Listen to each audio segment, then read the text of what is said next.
It was 144 years ago that members of the Democratic Party first met in convention to select a presidential candidate.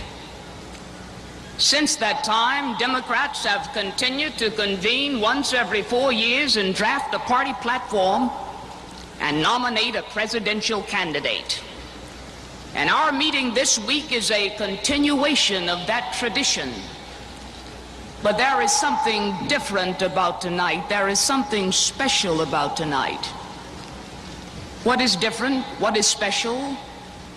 I, Barbara Jordan, am a keynote speaker.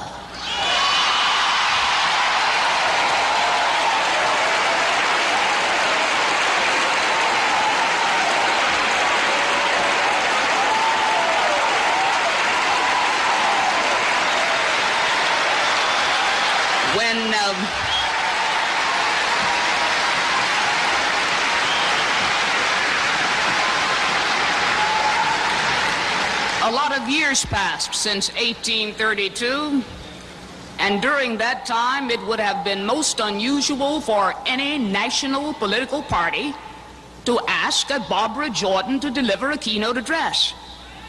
But tonight, here I am. And I feel that notwithstanding the past, that my presence here is one additional bit of evidence that the American dream need not forever be deferred.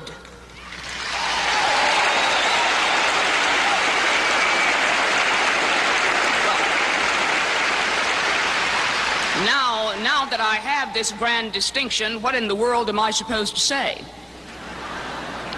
I could easily spend this time praising the accomplishments of this party and attacking the Republicans, but I don't choose to do that.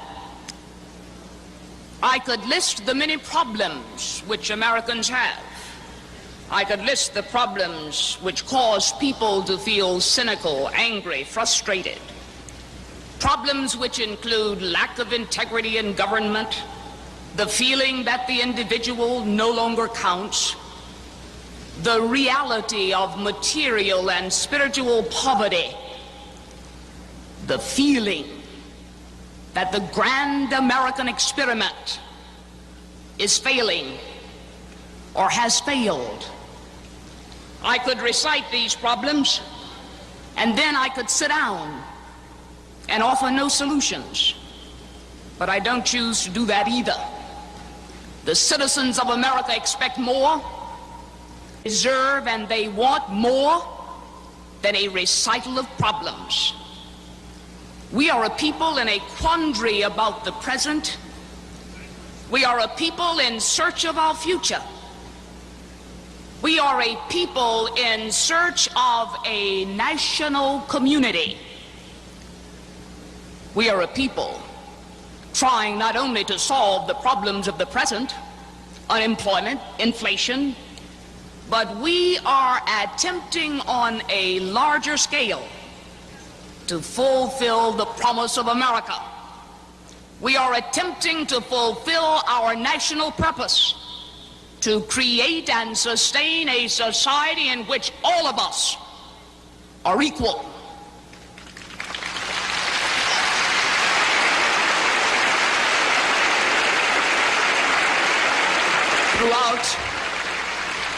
Throughout our history, when people have looked for new ways to solve their problems and to uphold the principles of this nation, many times they have turned to political parties.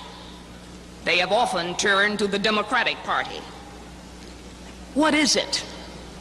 What is it about the Democratic Party that makes it the instrument the people use when they search for ways to shape their future? Well, I believe the answer to that question lies in our concept of governing. Our concept of governing is derived from our view of people. It is a concept deeply rooted in a set of beliefs firmly etched in the national conscience of all of us. Now, what are these beliefs? First, we believe in equality for all and privileges for none.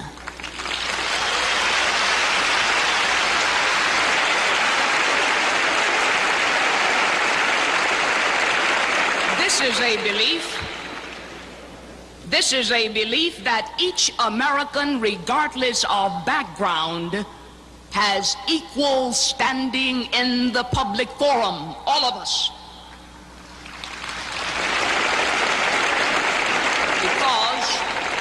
Because we believe this idea so firmly, we are an inclusive rather than an exclusive party. Let everybody come.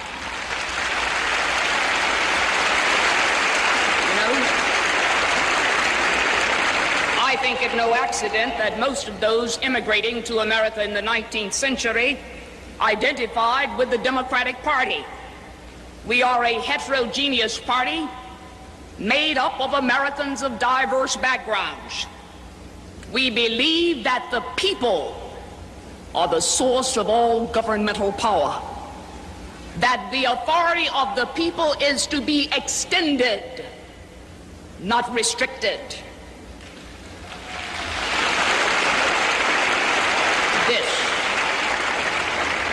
This can be accomplished only by providing each citizen with every opportunity to participate in the management of the government. They must have that. We believe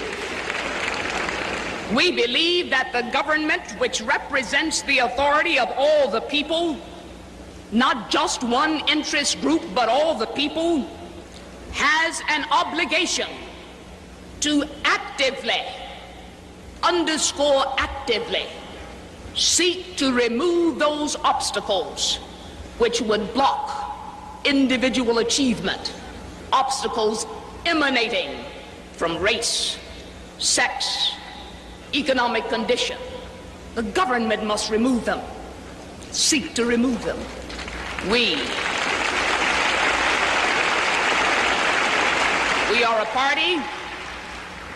are a party of innovation. We do not reject our traditions, but we are willing to adapt to changing circumstances. When change we must, we are willing to suffer the discomfort of change in order to achieve a better future. We have a positive vision of the future founded on the belief that the gap between the promise and reality of America can one day be finally closed. We believe that.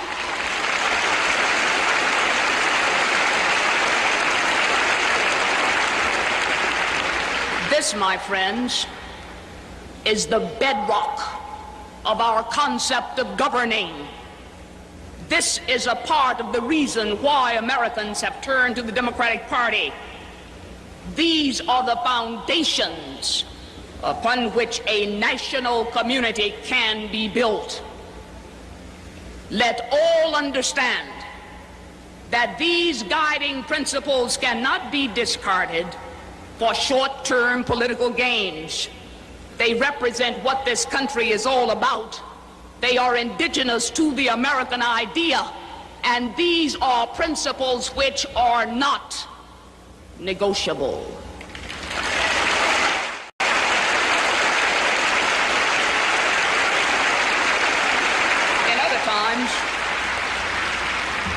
In other times, I could stand here and give this kind of exposition on the beliefs of the Democratic Party, and that would be enough. But today, that is not enough. People want more. That is not sufficient reason for the majority of the people of this country to decide to vote Democratic. We have made mistakes. We realize that.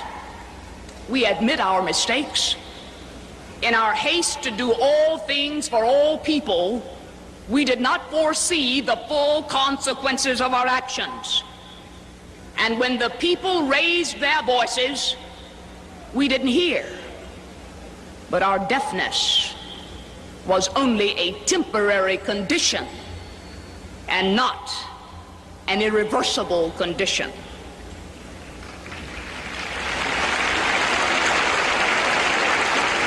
Even as I stand here and admit that we have made mistakes, I still believe that as the people of America sit in judgment on each party, they will recognize that our mistakes were mistakes of the heart. They'll recognize that. And now,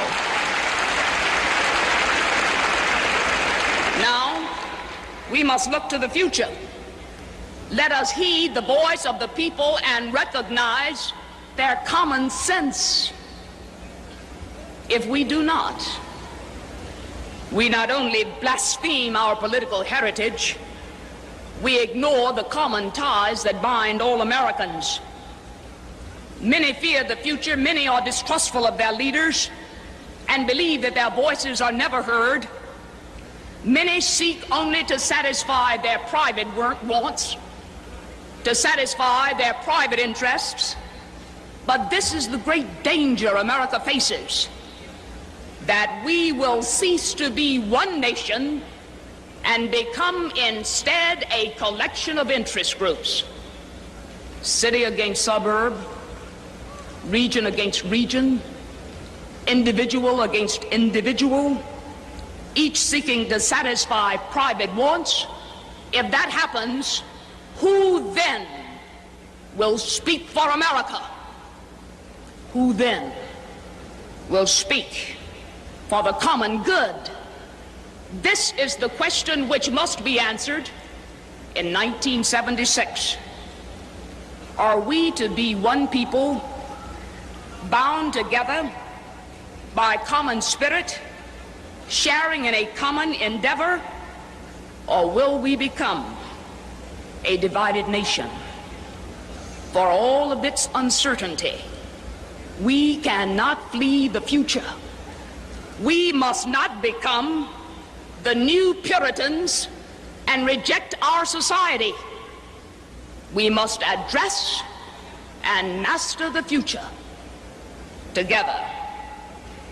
It can be done if we restore the belief that we share a sense of national community, that we share a common national endeavor. It can be done. There is no executive order, there is no law that can require the American people to form a national community. This we must do as individuals. And if we do it as individuals, there is no president of the United States who can veto that decision.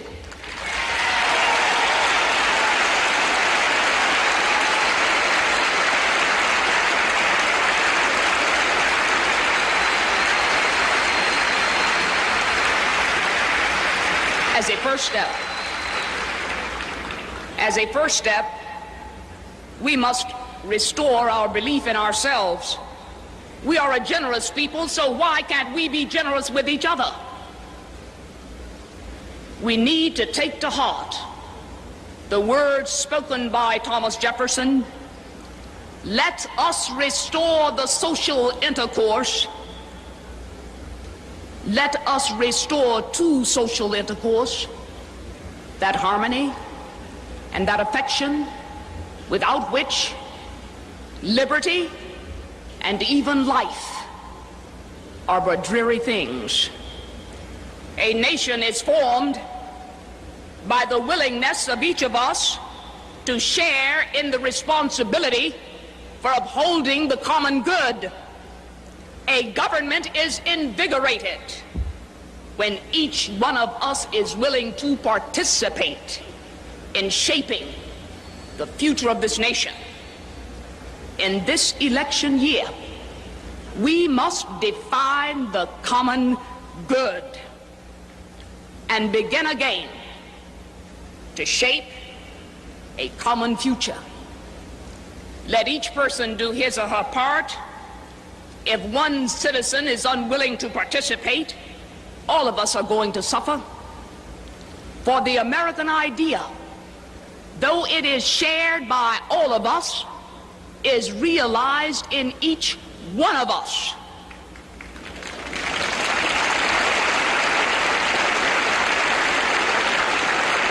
And now, what are those of us who are elected public officials supposed to do? We call ourselves public servants.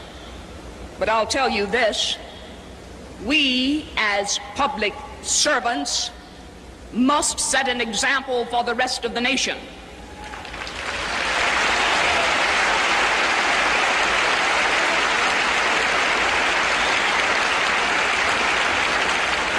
It is hypocritical for the public official to admonish and exhort the people to uphold the common good if we are derelict in upholding the common good.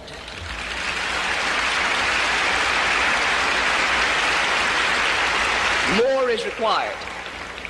More is required of public officials than slogans and handshakes and press releases. More is required. We must hold ourselves strictly accountable. We must provide the people with a vision of the future.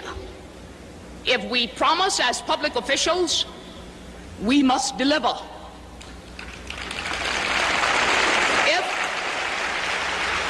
If we as public officials propose, we must produce. If we say to the American people, it is time for you to be sacrificial, sacrifice. If the public official says that, we must be the first to give. We must be.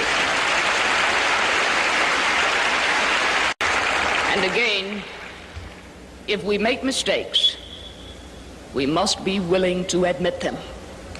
We have to do that.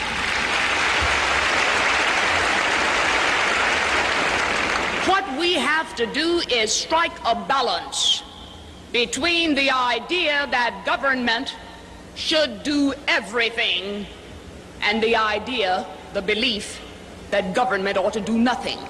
Strike a balance. Let there be no illusions about the difficulty of forming this kind of a national community. It's tough, difficult, not easy. But a spirit of harmony will survive in America only if each of us remembers that we share a common destiny. If each of us remembers when self-interest and bitterness seem to prevail, that we share a common destiny. I have confidence that we can form this kind of national community. I have confidence that the Democratic Party can lead the way. I have that confidence.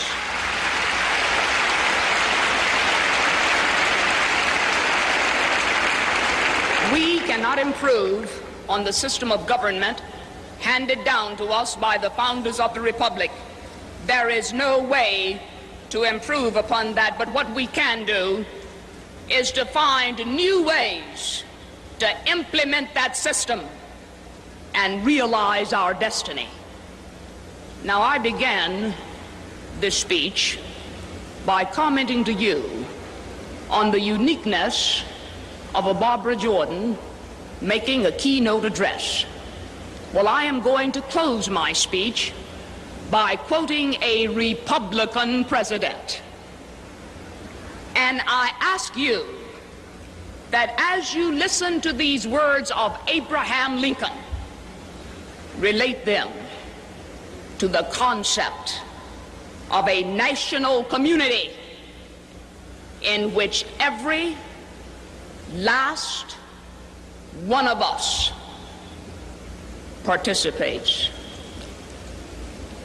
As I would not be a slave, so I would not be a master. This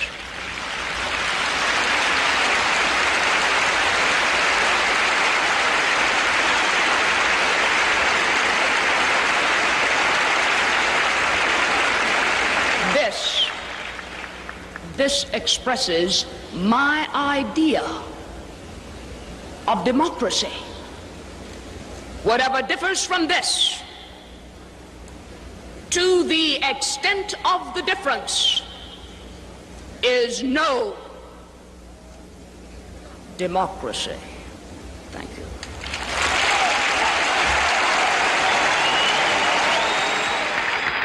We are all a part of this great Republican family that will give the leadership to the American people to win on November 2nd. I would be honored on your behalf to ask my good friend, Governor Reagan, to say a few words at this time.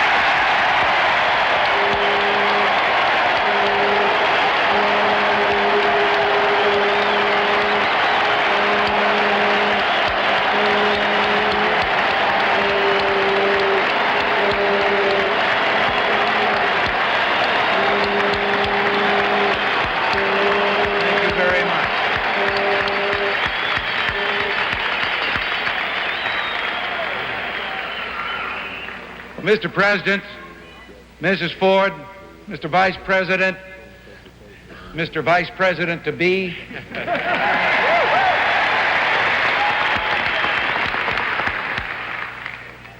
the distinguished guests here, and you, ladies and gentlemen. I'm going to say fellow Republicans here, but to those who are watching from a distance, all those millions of Democrats and independents who I know are looking for a cause around which to rally and which I believe we can give them.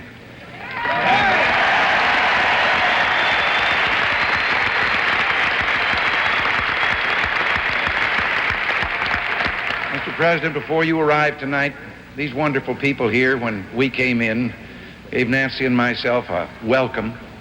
That, plus this, and plus your kindness and generosity in honoring us by bringing us down here, will give us a memory that will live in our hearts forever.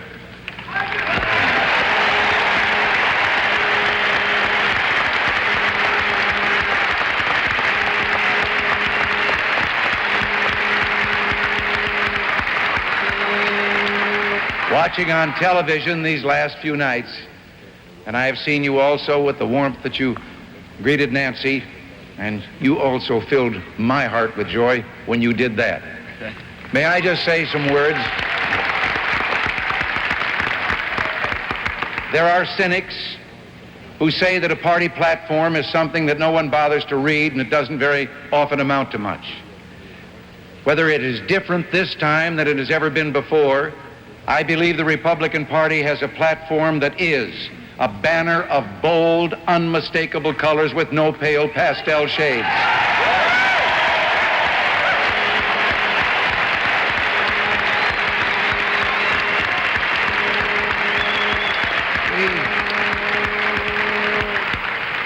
We have just heard a call to arms based on that platform, and a call to us to really be successful in communicating and reveal to the American people the difference between this platform and the platform of the opposing party, which is nothing but a revamp and a reissue and a running of a late show of the thing that we've been hearing from them for the last 40 years.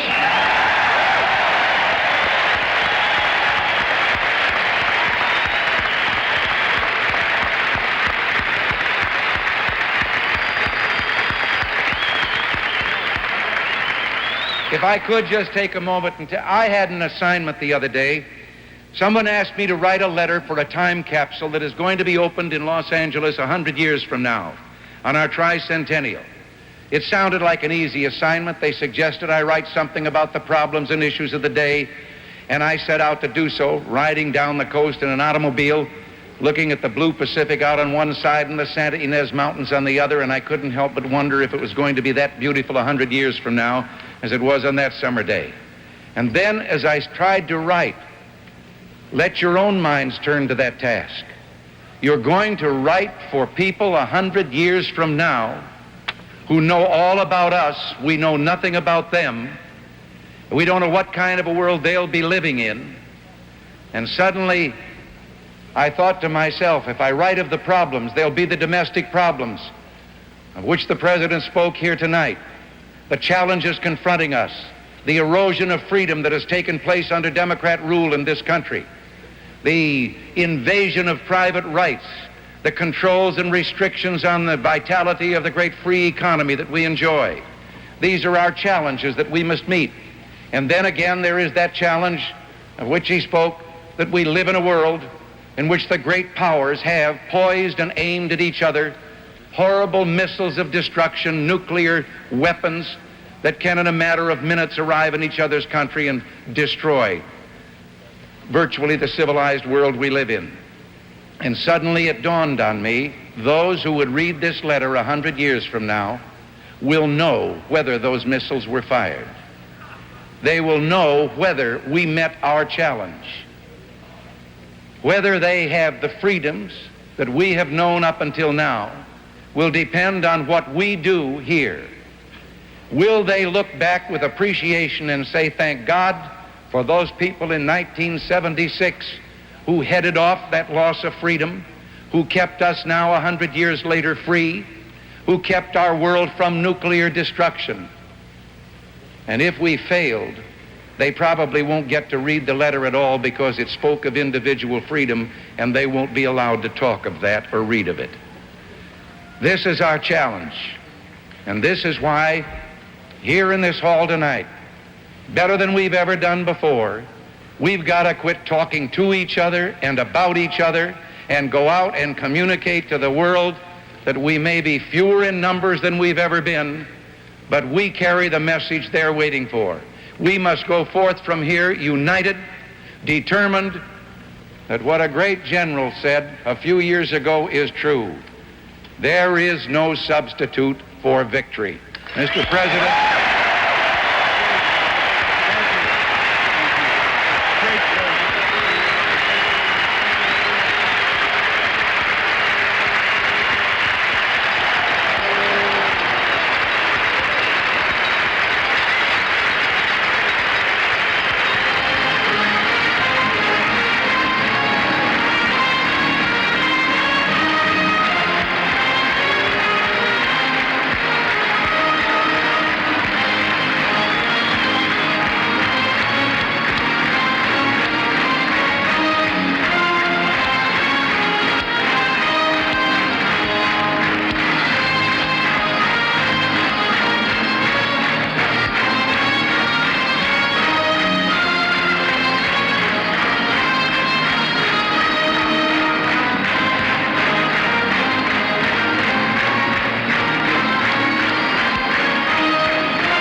Who have supported me at this convention and across the country. There were hard hours on our journey, and often we sailed against the wind. But always we kept our rudder true, and there were so many of you who stayed the course and shared our hope. You gave your help, but even more, you gave your hearts. And because of you, this has been a happy campaign. You welcomed Joan, me, and our family into your homes and neighborhoods, your churches, your campuses, your union halls. And when I think back of all the miles and all the months and all the memories, I think of you.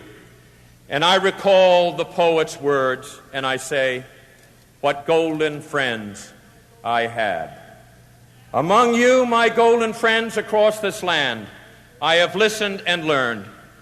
I have listened to Kenny Du Bois, a glass blower in Charleston, West Virginia, who has 10 children to support, but has lost his job after 35 years, just 3 years short of qualifying for his pension.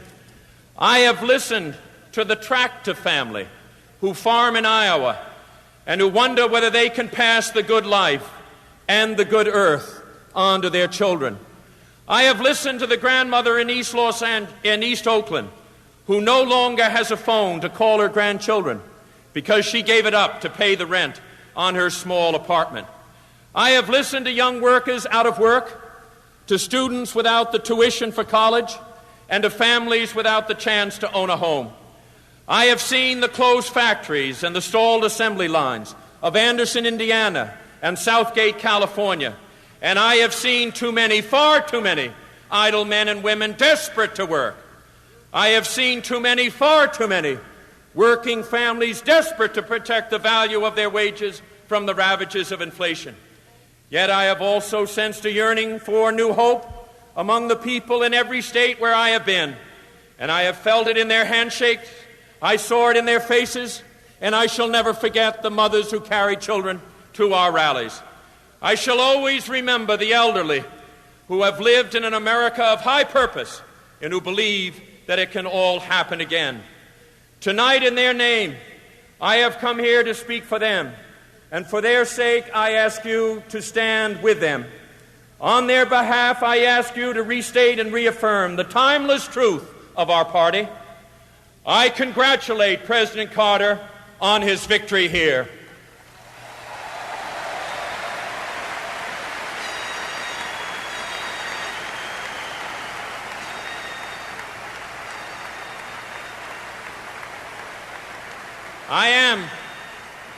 I am confident that the Democratic Party will reunite on the basis of democratic principles, and that together we will march towards a Democratic victory in 1980.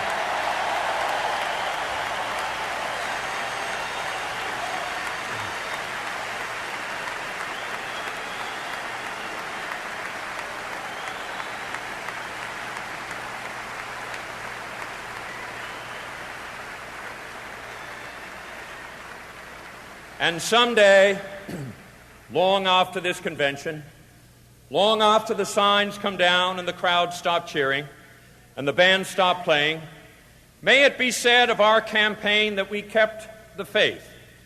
May it be said of our party in 1980 that we found our faith again. And may it be said of us both in dark passages and in bright days, in the words of Tennyson that my brothers quoted and loved, and that have special meaning for me now.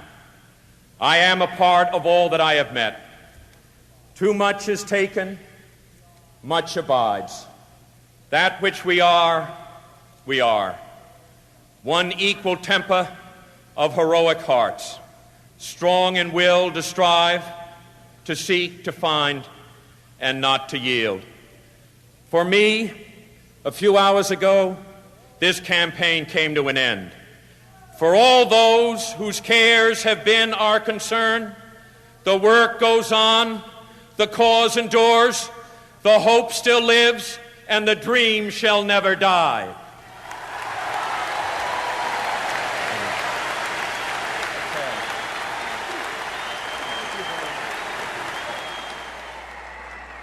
And I'm the one who will not raise taxes.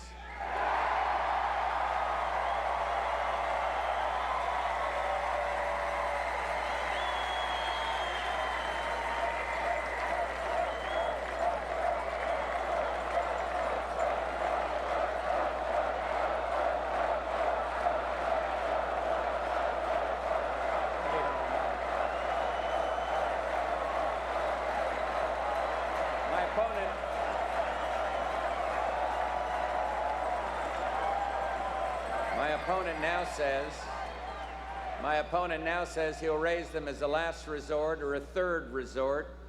But when a politician talks like that, you know that's one resort he'll be checking into. And my opponent won't rule out raising taxes, but I will, and the Congress will push me to raise taxes, and I'll say no. And they'll push, and I'll say no, and they'll push again, and I'll say to them, read my lips. No new taxes.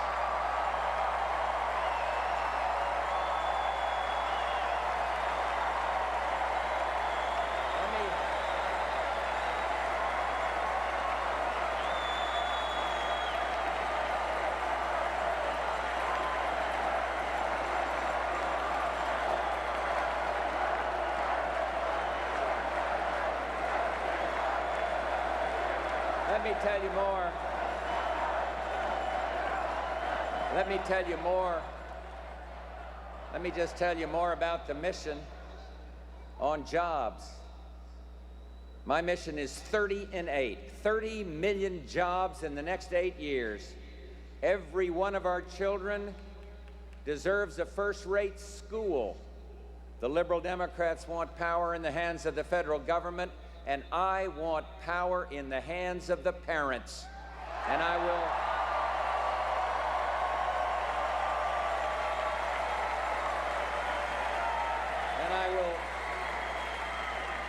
will encourage merit schools. I will give more kids a head start, and I'll make it easier to save for college. I want a drug-free America, and this will not be easy to achieve.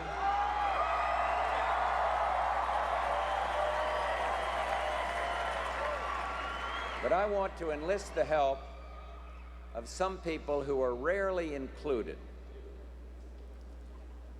Tonight, I challenge the young people of our country to shut down the drug dealers around the world. Unite with us. Work with us.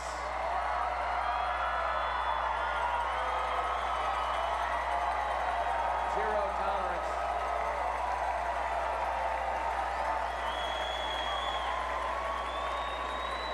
Zero tolerance isn't just a policy, it's an attitude. Tell them what you think of people who underwrite the dealers who put poison in our society.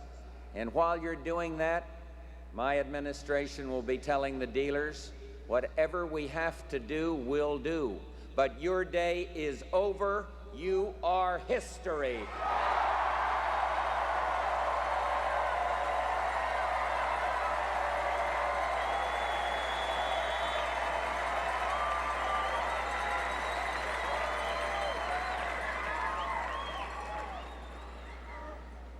I'm going to do whatever it takes to make sure the disabled are included in the mainstream. For too long, they've been left out, but they're not going to be left out anymore.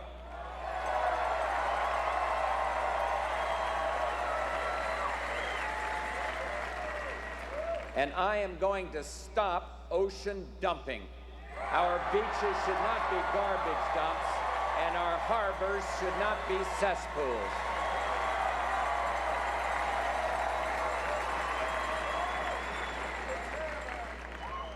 And I'm going to have the FBI trace the medical wastes, and we're going to punish the people who dump those infected needles into our oceans, lakes, and rivers.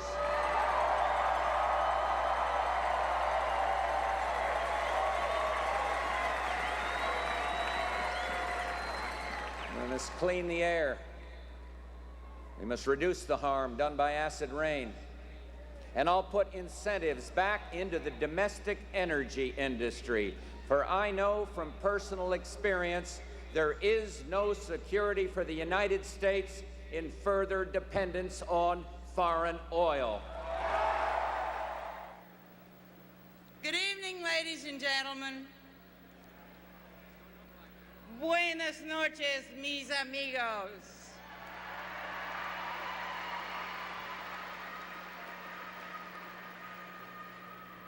I'm delighted to be here with you this evening because after listening to George Bush all these years, I figured you needed to know what a real Texas accent sounds like.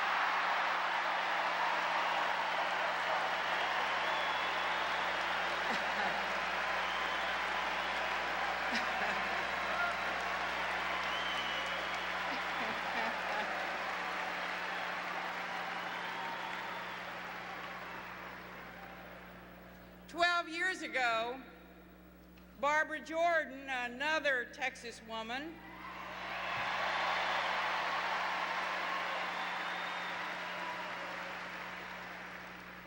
Barbara made the keynote address to this convention, and 2 women in 160 years is about par for the course.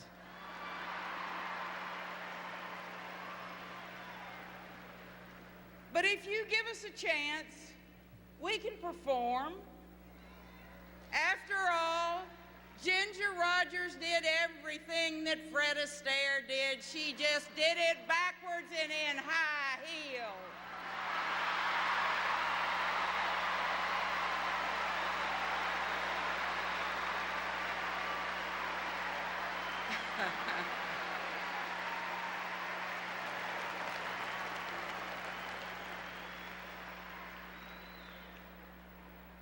I want to announce to this nation that in a little more than 100 days, the Reagan, Mies, Deaver, Knopfziger, Poindexter, North, Weinberger, Watt, Gorsuch, Lavelle, Stockman, Haig, Bork, Noriega, George Bush will be over.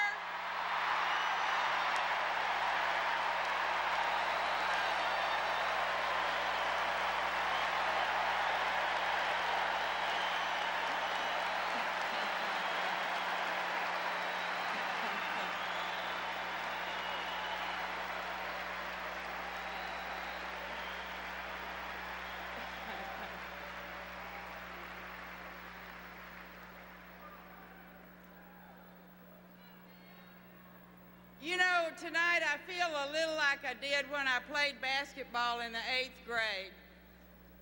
I thought I looked real cute in my uniform. And then I heard a boy yell from the bleachers, "Make that basket, bird legs." And my greatest fear is that same guy is somewhere out there in the audience tonight. And he's going to cut me down to size. Because where I grew up, there really wasn't much tolerance for self-importance, people who put on airs. I was born during the Depression in a little community just outside Waco, and I grew up listening to Franklin Roosevelt on the radio.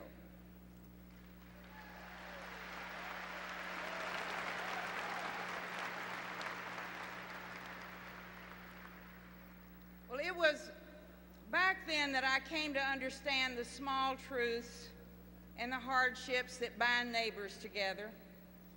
Those were real people with real problems, and they had real dreams about getting out of the Depression.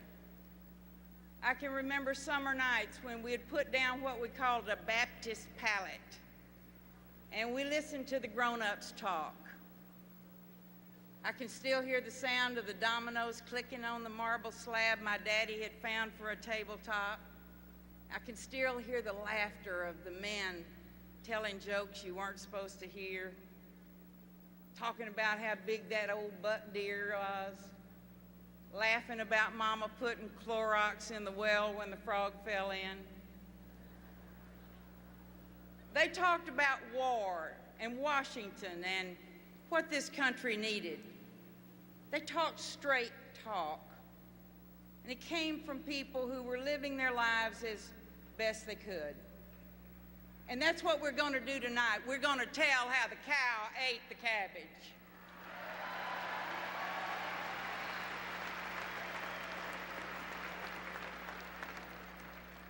I got a letter last week from a young mother in Lorena, Texas, and I want to read part of it to you. She writes, "Our worries go from payday to payday, just like millions of others. And we have two fairly decent incomes, but I worry how I'm going to pay the rising car insurance and food. I pray my kids don't have a growth spurt from August to December so I don't have to buy new jeans. We buy clothes at the budget stores and we have them fray and fade and stretch in the first wash. We ponder and try to figure out how we're going to pay for college and braces and tennis shoes. We don't take vacations and we don't go out to eat. Please don't think me ungrateful. We have jobs and a nice place to live, and we're healthy. We're the people you see every day in the grocery stores. We obey the laws, we pay our taxes, we fly our flags on holidays, and we plod along trying to make it better for ourselves and our children and our parents We aren't vocal anymore. I think maybe we're too tired. I believe that people like us are forgotten in America. Well, of course you believe you're forgotten, because you have been.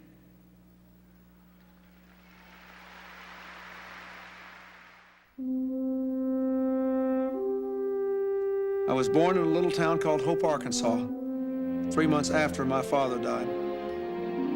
I remember living in that old two-story house where I lived with my grandparents. I remember going to my grandfather's grocery store and a big jar of Jackson cookies that were there on the shelf. It was a wonderful little small town where, you know, it seemed that everybody knew everybody else. And it was just segregated like all southern towns were then. And I remember my grandmother and grandfather opposing the closing of Central High School to keep black students out. They were for integrating the schools. It was interesting. My grandfather had a grade school education. And my grandmother had graduated from high school from a tiny little school out in Bodca, Arkansas. His grandmother just valued education above all else. I mean, from the time Bill was in a high chair, she had, you know, like playing cards tacked up on the drapes in the kitchen area where she fed Bill, and she would tell him what the numbers were, and she would read to him all the time, so that, you know, he was able to read at a really young age, in part because his grandmother valued it so much and helped him so much. They didn't go around and see the world and become broad-minded. They did it out of the depths of their experience and their heart. And I was always really proud of them. On August the 18th, 1946, I walked to the Malco Theater in downtown Hope to see a picture called Tomorrow is Forever. And it must have been prophetic, because the next day, Bill was born. You know, when you lose your husband, you never ever think you're gonna get married again, never. And I kept looking at this child and didn't feel that I was gonna be able to earn enough money. She went back to New Orleans to finish her nursing education. She became a nurse anesthetist. And it was, you know, tough for her to leave me. And during this time she was away, one time my grandmother and I went down on a train to visit her. I remember we pulled out of the station and my mother kneeled at the side of the track and cried because she felt so bad that I was leaving. It's one of my most vivid memories of childhood. Some people think that Bill must have been born wealthy and raised wealthy, you know, then he had all of the privileges that you could ever imagine. Well, you know, instead of being born with a silver spoon in his mouth, he was really born into a house that had an outhouse in the backyard. My stepfather, as you know, we had some problems growing up, but he was very good to me. Roger Clinton was an alcoholic, a good man, and if he ever loved anything in this world, it was Bill. When I was in the 9th grade, I think he was, he got violent with my mother one night, and I just bulled through the door and told him he wasn't going to do that anymore. I just said, "Stand up, I have something to say to you." And obviously he couldn't stand up. And so he got in his face and he said, "Daddy, if you're not able to stand up, I'll help you. You must stand to hear what I have to say." And some way or other he stood. And Bill told him then, "Don't you ever, ever lay your hand on my mother again." I never stopped loving my stepfather or thinking he was a really good person. And later on, I wish I'd known more about human psychology as a child than I did, because I came to realize that he was a good person, and that the problem was not that he didn't love my mother or me or my brother. The problem was that he didn't think enough of himself. My brother took over the leadership role in our family when he was just a kid. In old pictures, it seems like he always had his arm around me. When I was first starting school at the age of 5 or 6, he went down to the courthouse and had his last name changed to the same as mine. You know, I have to smile when I hear my brother say in the campaign that we have to be one country, because that's the way he's always felt about our family. Religion was really important, and church going was really important to the two of us. He loved singing the hymns and the gospel music, and even to this day, it's an extremely significant part of his life. Bill was always interested in current events. One morning, he couldn't have been more than 7 years old. He read where Arkansas was on the bottom in education. He remarked to me at the time, "You know, if Arkansas will let me, one of these days I'm going to get us off the bottom." Well, you know, you don't pay a lot of attention to a child saying something like that. It was in July of 1963 that I went to Washington and met President Kennedy at the Boys Nation program. And he came out and, you know, made a few little comments. We were all standing there in alphabetical order, so Arkansas was near the front of the line, and I was the biggest kid there. So I made sure that I got to shake hands with him. And I remember just thinking what an incredible country this was, that somebody like me who came from a little town in Arkansas who, you know, had no money, no political position or anything, would be given the opportunity to meet the president. When he came home from Boys Nation with this picture of John Kennedy and himself shaking hands, I've never seen such an expression on a man's face in my life. He just had such pride. And I knew then that government, in some form, would be his goal. I was raised in a time when mothers would say they hoped their children would grow up to be president. I was raised to believe in this country, to believe in this system, to believe that elections were good things that gave people a chance to have their say and change the course of events. One of my earliest memories is of my brother reciting Martin Luther King's "I Have a Dream" speech by heart from beginning to end. It is a dream deeply rooted in the American dream. It's the greatest political speech of my lifetime. It was so powerful, it was so true, it was so moving, it was such a wake-up call for the country. I was heartbroken when Martin Luther King died. Washington burned. I was in school there then. I drove supplies down into the burned out part of the cities. It was a terrible time. And it just broke the hearts and spirits of millions of people. It was only 2 months later when Robert Kennedy was killed. You know, those two deaths, they changed a lot of things for my generation, for this country. And if both of them had lived, I think the last 20 years would have been a lot different for America and much better. The first time I ever saw Bill Clinton, he was standing in the hallway outside the law library at Yale, which is this wonderful Gothic structure, and he was surrounded by all of these fellow classmates who were trying to convince him to be on the Yale Law Journal. I said, look, I'm going home to Arkansas, and I'm not going to get a big Wall Street job. I'm not going to go clerk on the Supreme Court. I'm going home, be a country lawyer. I don't know if I want to be on the Law Journal. And he was listening politely, but he was watching me because I was watching him, because I was in the law library at this long table studying, and I finally thought, this is, you know, kind of silly. And finally, she just put down the book she was reading and walked the entire length of the law library and walked up to me and she said, "If you're going to keep looking at me and I'm going to keep looking back, we at least ought to know each other, and I'm Hillary Rodham." "What's your name?"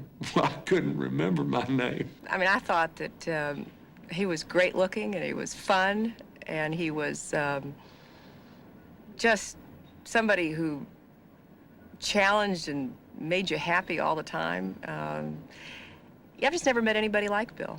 She came to Arkansas, and we were driving around one day together, and we drove past this beautiful old house, and she talked about what a pretty house it was. There was a for sale sign in front of it. And I remember she went away somewhere, and I picked her up at the airport, and I drove her back, and I said, "You know, I bought that house you liked." She said, "What?" I said, "That house you like, I bought it, so you better marry me because I can't live in this big house by myself." And that's when she finally said yes. I think they deeply love and are committed to one another. And then they have the kind of, I don't know, what I like to call synergy.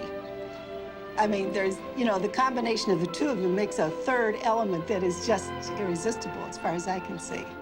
Bill's becoming a father and having Chelsea was one of the, you know, really great experiences of his life, because it was something his own father never got to do, you know, never got to see his own child.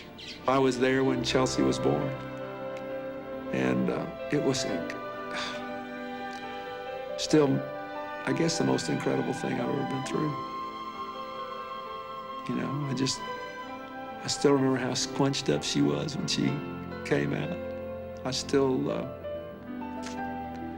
remember how profoundly grateful I was that, you know, Hillary was okay and that I had lived to see it. I mean, I was very aware at that moment that that's something that my father hadn't done. He would just sit for hours and look at his daughter, you know, trying to take in this miracle. But then he would do things that just would knock me out. I mean, I remember one day when Chelsea was like 3 months old, she was learning to roll over, and I was in another room, and he was watching her on the bed in our bedroom, and he yells at me, tells me to come in quick, and he says, "Look at this." And I thought he was going to tell me she was rolling over, which of course I knew, which I thought was sweet of him, but no, he was going to tell me, look at this. She rolls over the edge of the bed, and then she rolls back. She must understand gravity.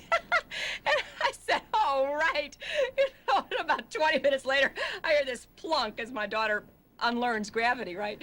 Sometimes my dad, to make me laugh, makes like funny faces, or he'll make funny sounds. And when I was little, when I would squeeze his nose, he would talk in a really weird voice. Whenever I play softball, that sometimes embarrassed me by jumping up and yelling and waving his hands, and sometimes he'll come over and talk to me during the game, but that's okay. What I would like America to know about my mother and father is that they're great people and they're great parents. They taught me that I had to think for myself, and they taught me to treat other people how you would want to be treated and follow the golden rule. Once early in the campaign, when I'd been beat up a lot by the press, and Hillary and I went on national television and basically acknowledged that we'd had some problems in our marriage, and we were proud of the fact that we'd been able to keep it together. When the show aired, Chelsea wanted to watch it, so the three of us went upstairs and sat down and watched it together. It was pretty painful, you know, to have your child watch that. And after it was over, I looked at her and I said, what do you think? And she said, I think I'm glad you're my parents. And after that, I knew whatever happened, it'd be all right. When the history of this campaign is written, they may say, well, Bill Clinton took a lot of hits in this campaign. I want you to know something. The hits that I took in this election are nothing compared to the hits that the people of this state and this country are taking every day of their lives under this administration. We no longer can have a country where I worry about me, you worry about you, they worry about them. That's the kind of country the Republicans have given us for more than a decade. We've got to be one country again, going up or down, together again. Sometimes, late at night on the campaign plane, I'll look out the window and think how far I am from that little town in Arkansas. And yet, in many ways, I know that all I am or ever will be came from there. A place and a time when nobody locked their doors at night, everybody showed up for a parade on Main Street, and kids like me could dream of being part of something bigger than themselves.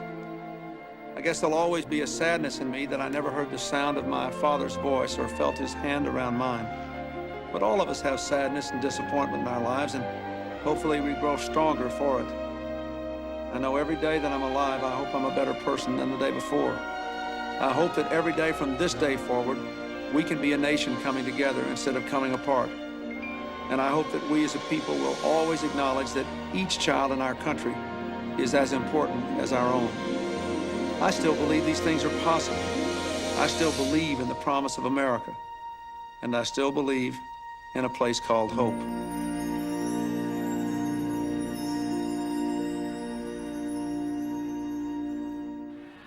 The ride ended in a 9 p.m. speech in a tiny town in southern Georgia called Fitzgerald.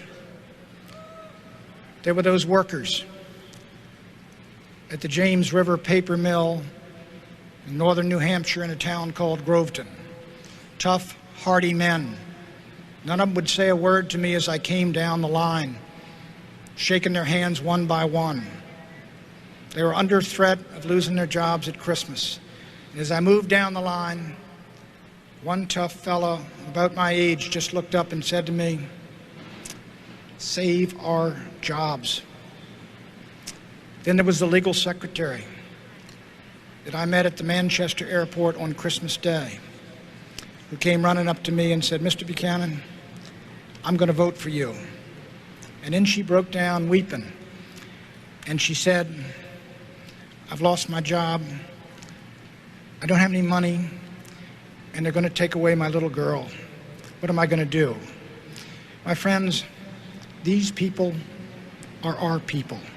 They don't read Adam Smith or Edmund Burke but they come from the same schoolyards and the same playgrounds and towns as we came from. They share our beliefs and our convictions, our hopes and our dreams. These are the conservatives of the heart. They are our people, and we need to reconnect with them. We need to let them know we know how bad they're hurting. They don't expect miracles of us, but they need to know we care. They were the people, my friends.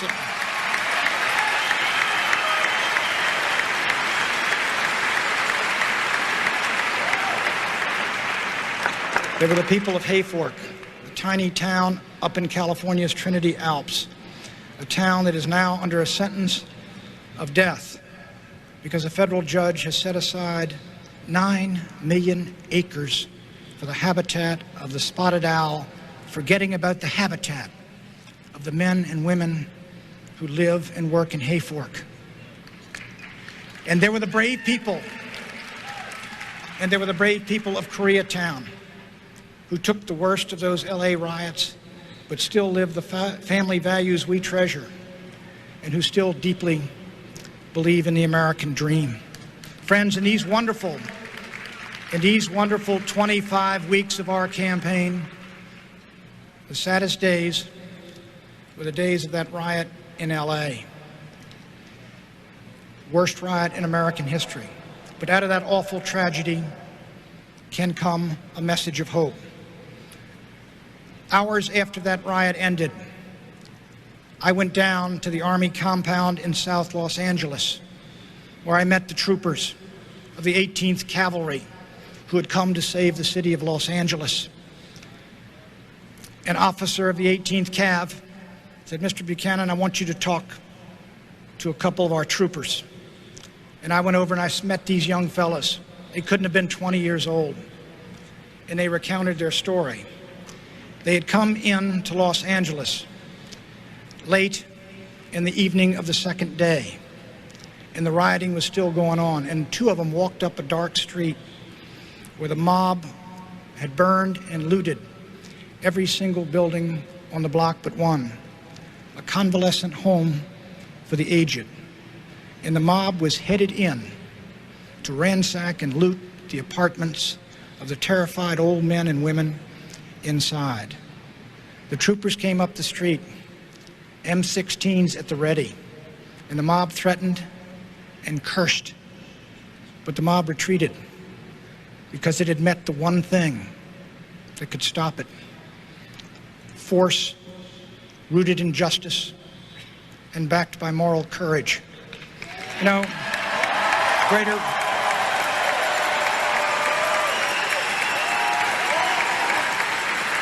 love than this hath no man, than that he lay down his life for his friend. Here were 19-year-old boys ready to lay down their lives to stop a mob from molesting old people they did not even know. And as those boys took back the streets of Los Angeles, block by block, my friends, we must take back our cities and take back our culture and take back our country. God bless you, and God bless America.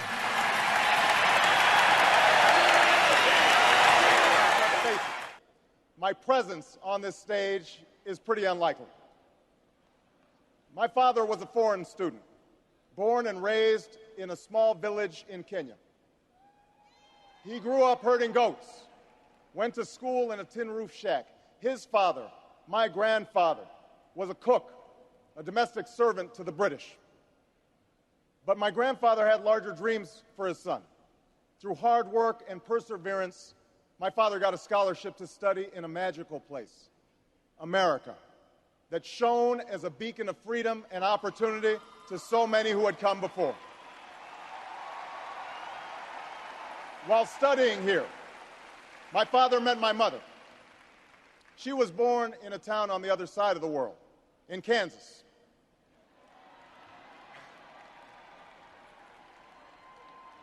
Her father worked on oil rigs and farms through most of the Depression.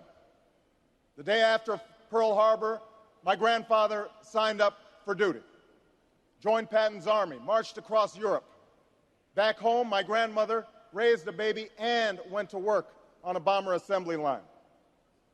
After the war, they studied on the GI Bill, bought a house through FHA, and later moved west, all the way to Hawaii in search of opportunity. And they too had big dreams for their daughter. A common dream born of two continents. My parents shared not only an improbable love, they shared an abiding faith in the possibilities of this nation.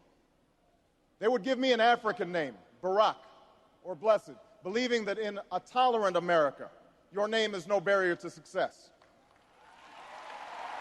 They imagined me going to the best schools in the land, even though they weren't rich, because in a generous America, you don't have to be rich to achieve your potential. They're both passed away now. And yet I know that on this night, they look down on me with great pride. They stand here, and I stand here today, grateful for the diversity of my heritage, aware that my parents' dreams live on in my two precious daughters.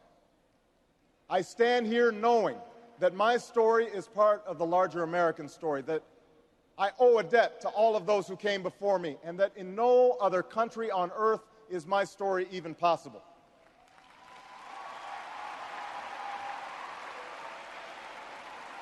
Tonight, we gather to affirm the greatness of our nation.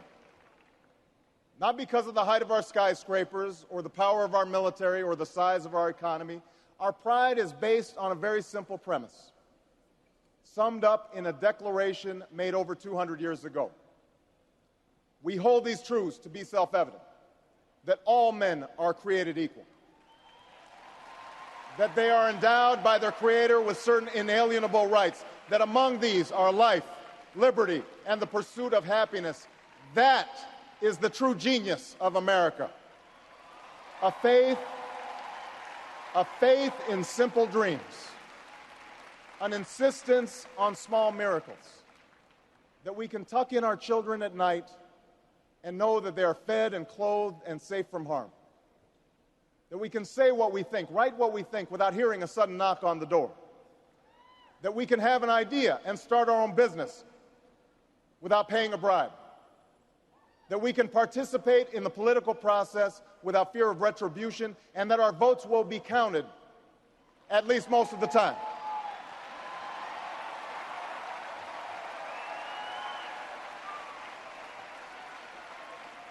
This year, in this election, we are called to reaffirm our values and our commitments, to hold them against a hard reality, and see how we're measuring up to the legacy of our forebears and the promise of future generations. And fellow Americans, Democrats, Republicans, Independents, I say to you tonight, we have more work to do. More work to do for the workers I met in Galesburg, Illinois, who are losing their union jobs at the Maytag plant that's moving to Mexico, and now are having to compete with their own children for jobs that pay $7 an hour. More to do for the father that I met who was losing his job and choking back the tears, wondering how he would pay $4,500 a month for the drugs his son needs without the health benefits that he counted on. More to do for the young woman in East St. Louis, and thousands more like her, who has the grades, has the drive, has the will, but doesn't have the money to go to college. Now, don't get me wrong. The people I meet in small towns and big cities, in diners and office parks, they don't expect government to solve all their problems. They know they have to work hard to get ahead, and they want to. Go into the collar counties around Chicago, and people will tell you they don't want their tax money wasted by a welfare agency or by the Pentagon. Go into any inner city neighborhood, and folks will tell you that government alone can't teach our kids to learn. They know that parents have to teach, that children can't achieve unless we raise their expectations and turn off the television sets and eradicate the slander that says a black youth with a book is acting white. They know those things.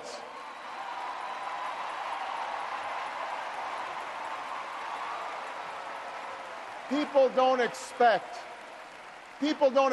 government to solve all their problems. But they sense deep in their bones that with just a slight change in priorities, we can make sure that every child in America has a decent shot at life, and that the doors of opportunity remain open to all. They know we can do better, and they want that choice. In this election, we offer that choice. Our party has chosen a man to lead us who embodies the best this country has to offer, and that man is John Kerry.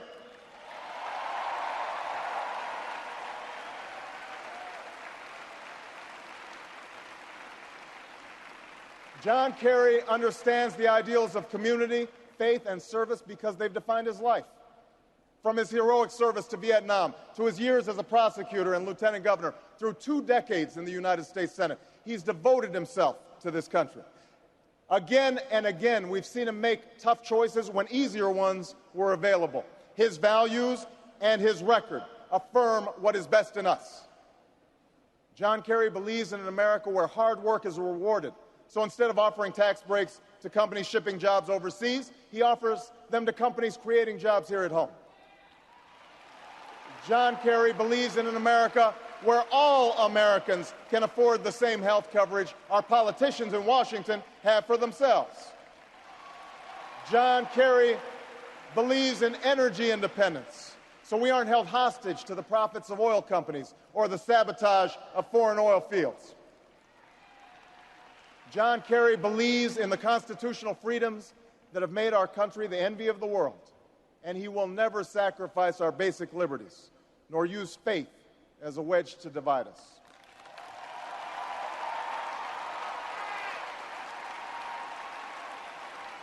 And John Kerry believes that in a dangerous world, war must be an option sometimes, but it should never be the first option.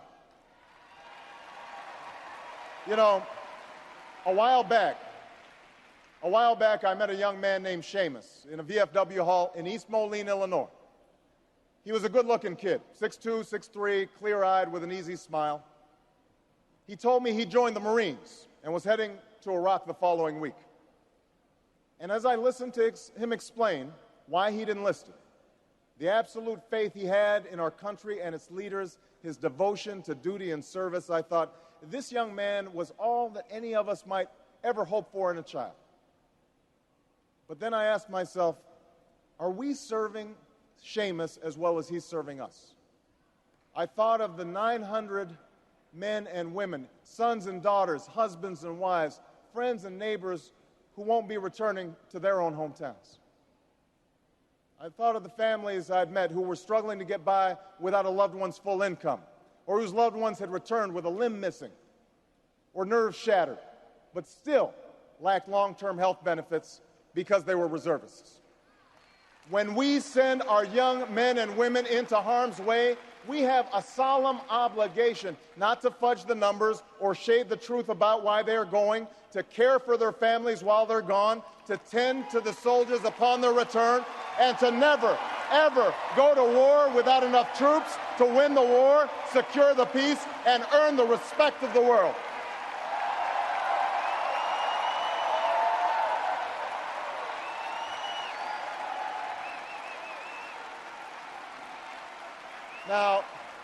Now let me be clear. We have real enemies in the world. These enemies must be found, they must be pursued, and they must be defeated. John Kerry knows this. And just as Lieutenant Kerry did not hesitate to risk his life to protect the men who served with him in Vietnam, President Kerry will not hesitate one moment to use our military might to keep America safe and secure. John Kerry believes in America, and he knows that it's not enough for just some of us to prosper. For alongside our famous individualism, there's another ingredient in the American saga, a belief that we're all connected as one people.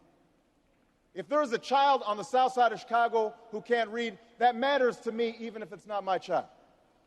If there's a senior citizen somewhere who can't pay for their prescription drugs and having to choose between medicine and the rent, that makes my life poorer even if it's not my grandparent. If there's an Arab American family being rounded up without benefit of an attorney or due process, that threatens my civil liberties.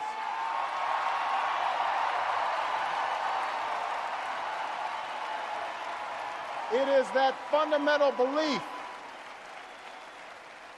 It is that fundamental belief. I am my brother's keeper. I am my sister's keeper that makes this country work. It's what allows us to pursue our individual dreams and yet still come together as one American family. E pluribus unum, out of many, one. Now, even as we speak, there are those who are preparing to divide us. The spin masters, the negative ad peddlers, who embrace the politics of anything goes. Well, I say to them tonight, there is not a liberal America and a conservative America. There is the United States of America. There is not a black America and a white America and Latino America and Asian America. There's the United States of America. The pundits like to slice and dice our country into red states and blue states, red states for Republicans, blue states for Democrats. But I've got news for them, too. We worship an awesome God in the blue states, and we don't like federal agents poking around in our libraries in the red states. We coach Little League in the blue states, and yes, we've got some gay friends in the red states. There are patriots who opposed the war in Iraq, and there are patriots who supported the war in Iraq. We are one people, all of us pledging allegiance to the Stars and Stripes, all of us defending the United States of America.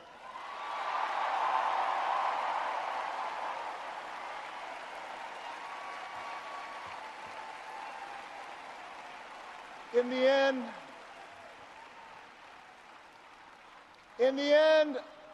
end, that's what this election is about. Do we participate in a politics of cynicism, or do we participate in a politics of hope? John Kerry calls on us to hope. John Edwards calls on us to hope. I'm not talking about blind optimism here, the almost willful ignorance that thinks unemployment will go away if we just don't think about it, or healthcare crisis will solve itself if we just ignore it. That's not what I'm talking about. I'm talking about something more substantial. It's the hope of slaves sitting around a fire singing freedom songs. The hope of immigrants setting out for distant shores. The hope of a young naval lieutenant bravely patrolling the Mekong Delta. The hope of a mill worker's son who dares to defy the odds. The hope of a skinny kid with a funny name who believes that America has a place for him too.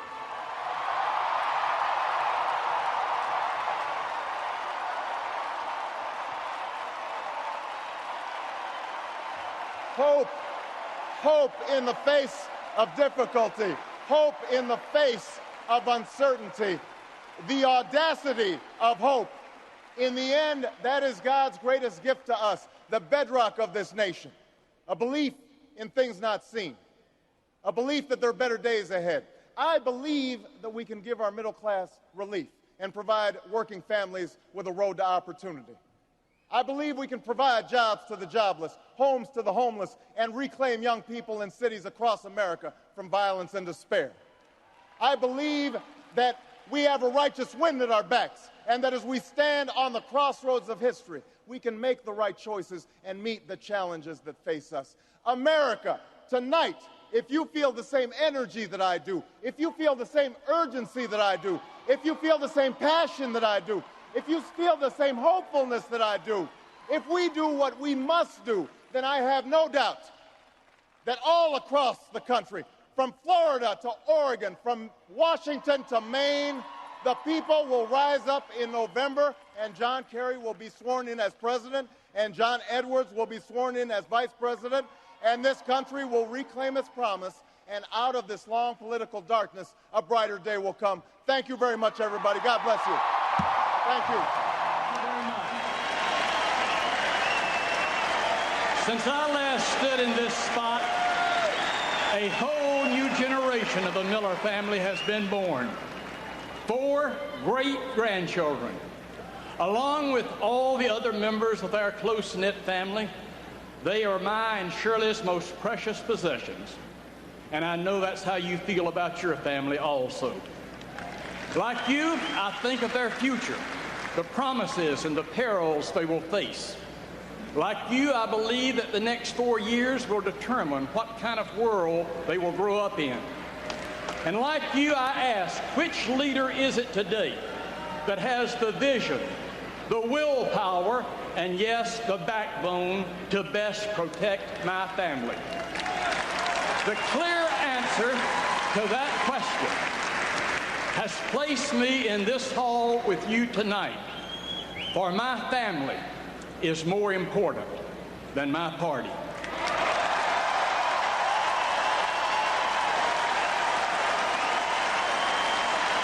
There is but one man to whom I am willing to entrust their future, and that man's name is George W. Bush.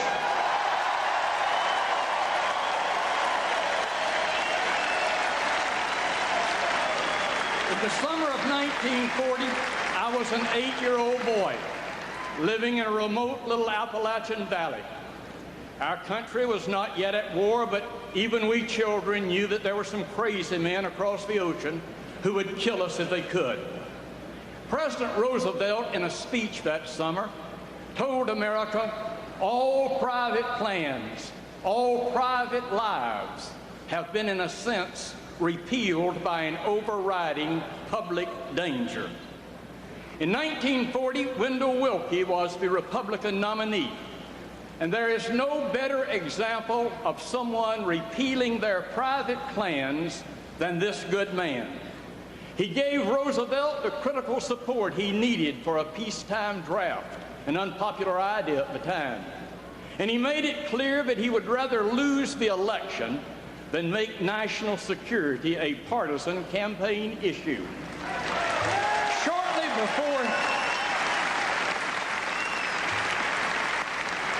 Shortly before Willkie died, he told a friend that if he could write his own epitaph and had to choose between "Here lies a president" or "Here lies one who contributed to saving freedom," he would prefer the latter.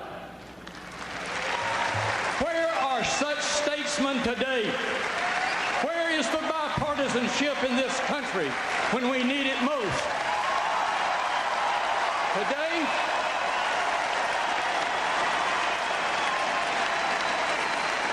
Today, at the same time, young Americans are dying in the sands of Iraq and the mountains of Afghanistan, our nation is being torn apart and made weaker because of a Democrat's manic obsession to bring down our commander-in-chief.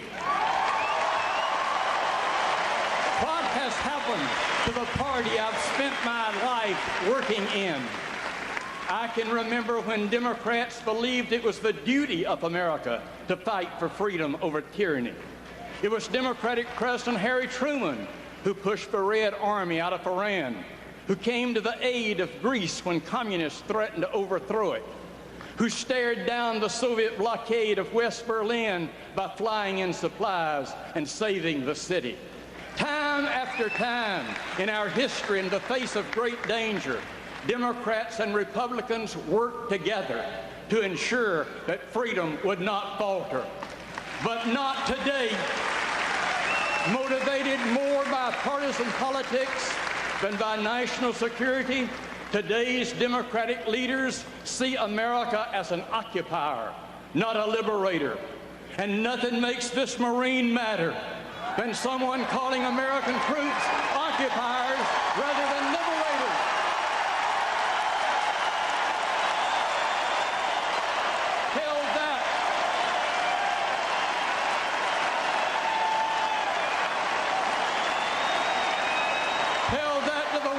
Of Europe that was free because Franklin Roosevelt led an army of liberators, not occupiers. Tell that to the lower half of the Korean Peninsula that is free because Dwight Eisenhower commanded an army of liberators, not occupiers. Tell that to the 500 million men women, and children who are free today from Poland to Siberia because Ronald Reagan rebuilt a military of liberators, not occupiers.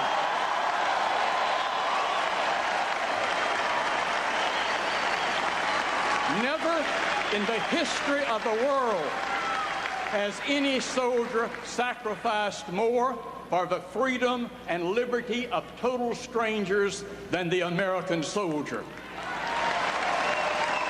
And our soldiers don't just do it abroad, they preserve it for us here at home. For it has been said so truthfully that it is the soldier, not the reporter, who has given us the freedom of the press. It is the soldier, not the poet, who has given us freedom of speech. It is the soldier, not the agitator, who has given us the freedom to protest. It is the soldier who salutes the flag, serves beneath the flag, whose coffin is draped by the flag, who gives that protester the freedom he abuses to burn that flag.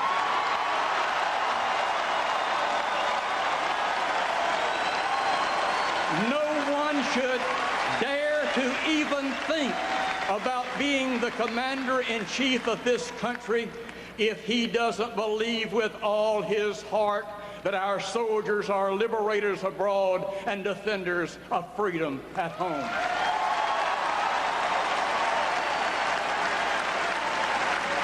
But don't waste your breath telling that to the leaders of my party today. In their warped way of thinking, America is the problem, not the solution. They don't believe there's any real danger in the world except that which America brings upon itself through our clumsy and misguided foreign policy. It is not their patriotism, it is their judgment that has been so sorely lacking. They claimed Carter's pacifism would lead to peace. They were wrong. They claimed Reagan's defense buildup would lead to war. They were wrong. And no pair has been more wrong, more loudly, more often than the two senators from Massachusetts, Ted Kennedy and John Kerry.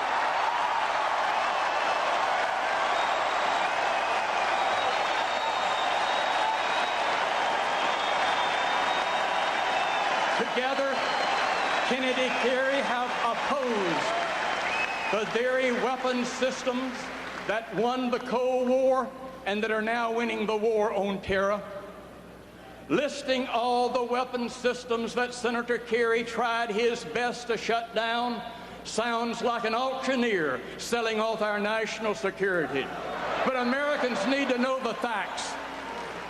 The B-1 bomber that Senator Kerry opposed dropped 40% of the bombs in the first 6 months of enduring freedom.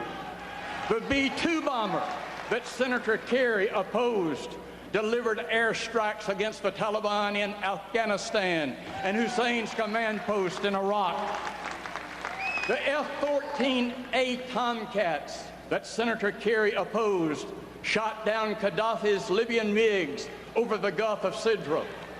The modernized F-14D that Senator Kerry opposed delivered missile strikes against Tora Bora.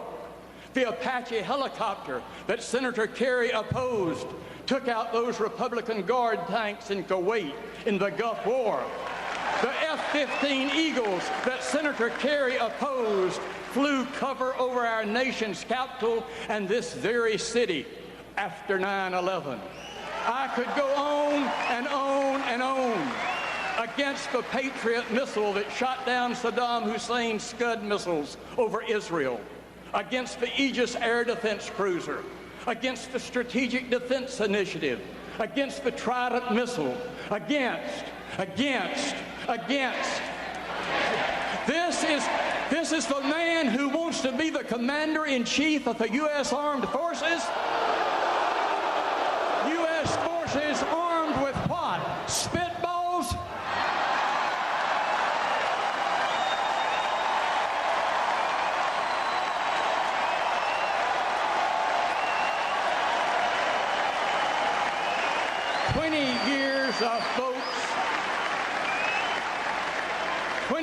of votes can tell you much more about a man than 20 weeks of campaign rhetoric.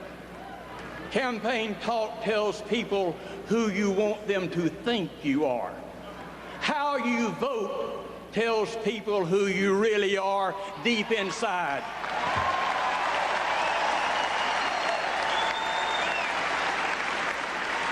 Senator Kerry has made it clear that he would use military force only if approved by the United Nations.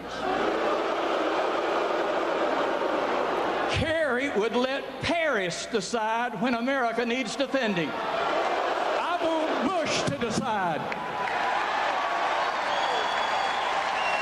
John Kerry, who says he doesn't like outsourcing, wants to outsource our national security.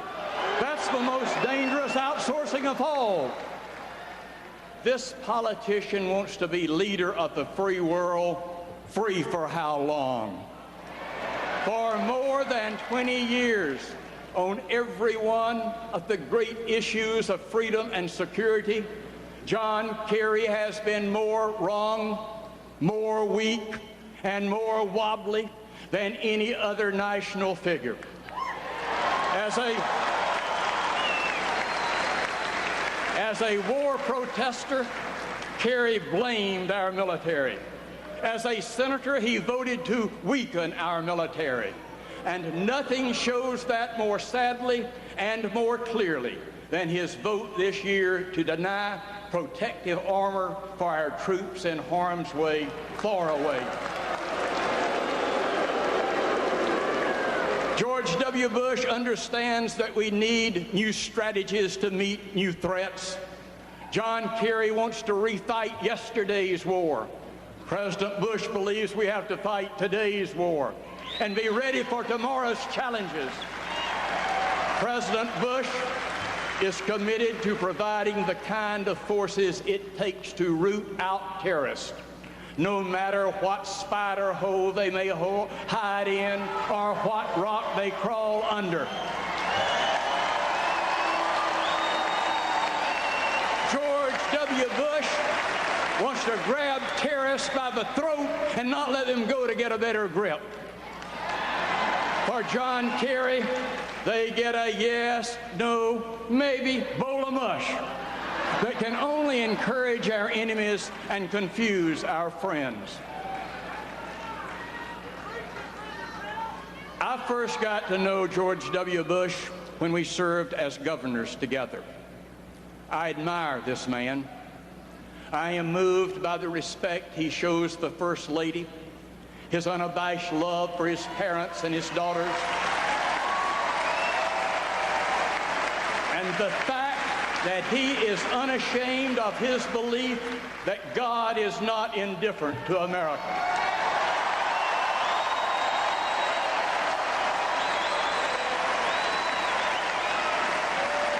I can identify with someone who has lived that line in Amazing Grace, was blind but now I see, and I like the fact that he's the same man on Saturday night that he is on Sunday morning.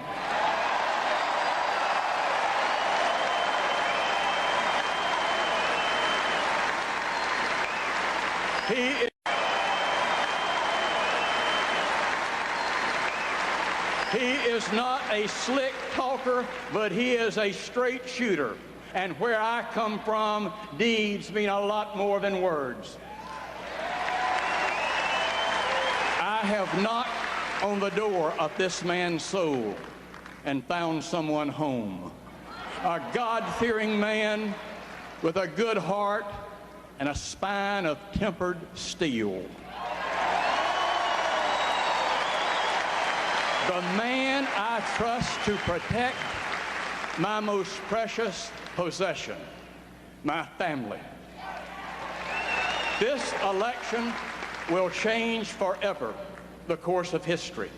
And that's not any history, it's our family's history. The only question is how. The answer lies with each of us. And like many generations before us, we've got some hard choosing to do. Right now, the world just cannot afford and indecisive America. Faint-hearted self-indulgence will put at risk all we care about in this world. In this hour of danger, our president has had the courage to stand up, and this Democrat is proud to stand up with him. Thank you. God bless this country, and God bless George W. Bush.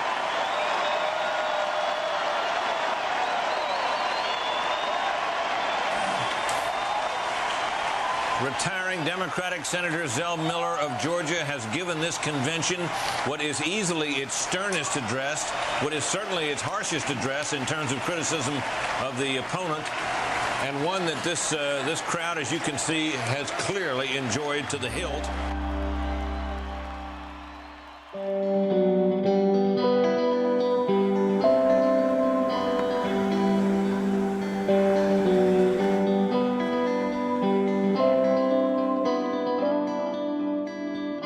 You'll go through your remarks. At the end of your remarks, the podium goes down.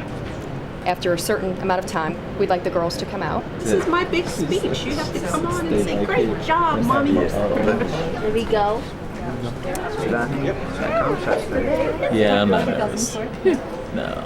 I was more nervous watching Barack in 2004. Yeah, this I'm not nervous about. Michelle's really good at what she does, so I don't get nervous when she does stuff. Are you speaking? Yeah, but I'm not nervous. It'd be different if I had to make a couple of shots while I was out there.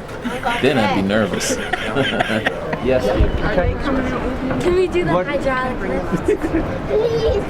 Whatever your mom says. I need 2 orange tickets. There you go. Okay, thank you. Stand right in the middle and don't touch the sides. You'll be fine. Have a good ride. And lift up, go.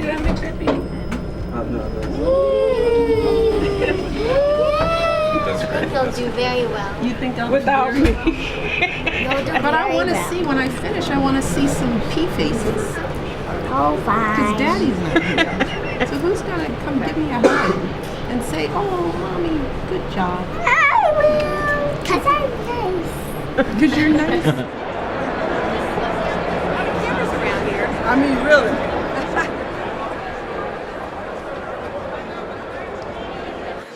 You all have fun. Thank you. Yeah, just let us know how we can help. Thanks. I will.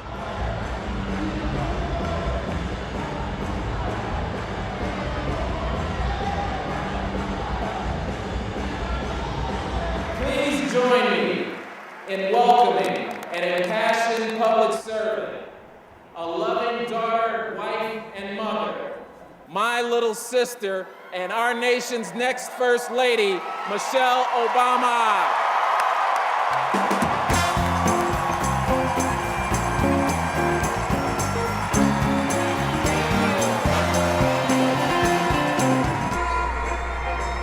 It's nerve-wracking.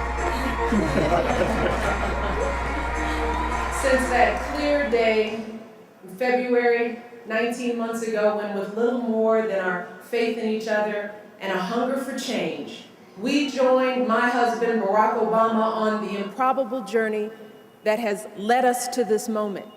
The Barack Obama I know today is the same man I fell in love with 19 years ago. He's the same man who drove me and our new baby daughter home from the hospital 10 years ago this summer, feeling the whole weight of her future in his hands, determined to give her everything he'd struggled so hard for himself, determined to give her something he never had, the affirming embrace of a father's love.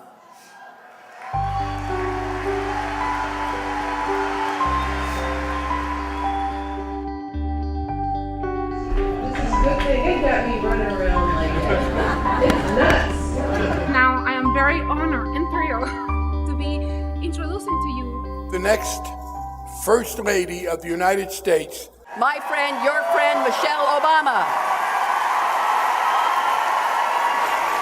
Thank you. Okay, you guys sit down. Everyone sit down. Relax. Oh, thank you guys. Thank you. I should stay here all afternoon, right? Let's just scrap the rest of the day. Thank you for that welcome. I couldn't say there goes Reverend Darrell. Thank you so much. I love you. Michelle? Hey! Oh, what a fabulous job. Where's your mom, Drew? Oh, yeah. Oh, such a beautiful evening, and especially Michelle. All right, thanks so much. Okay, keep praying. Pray hard.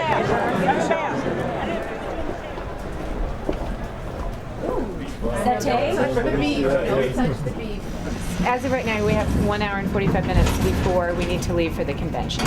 So I wanted you to have a little time off your feet.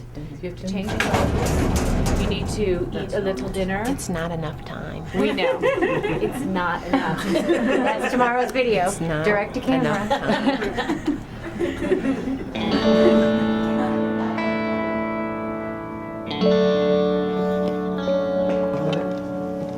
Bo does the seconding. 5 minutes. All sit down on stage left. And then we raise our hands and hang around the stage a little bit and walk off, right? Okay. We're going to show you the podium just back, just so let them get in. Sure.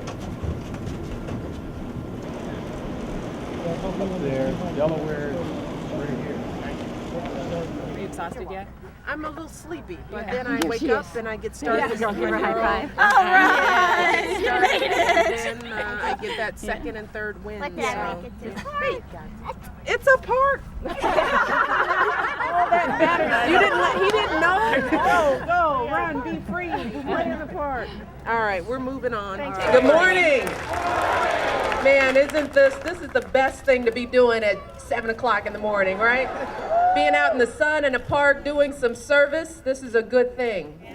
It's not just getting the goodies in the package that means a lot to the troops, it's the notes. In a nutshell, I thanked for our soldiers to help me feel like I'm in really good hands and for every day that we're safe in America, and I just wanted to let them know that I'm doing as much as I can, even though I know it can't match like what they've done just to help our nation. I can't stand still, I get in trouble here. Thanks for being here, for supporting veterans. Thanks so much. Hi, little cute man, and your dad. How are you? Just taking care of business. That impressed me. I'll come back to you. I'm going to win you over. Nice to see you. Thanks for bringing them out.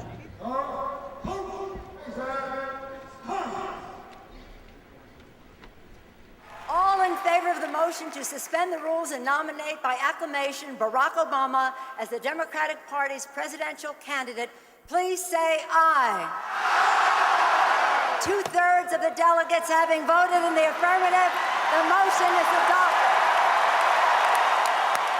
Please join me in welcoming my friend, my father, my hero, the next Vice President of the United States, Joe Biden. My dad used to have an expression. He'd say, a father knows he's a success when he turns and looks at his son or daughter and know that they turned out better than he did. I'm a success. Bowie, I love you.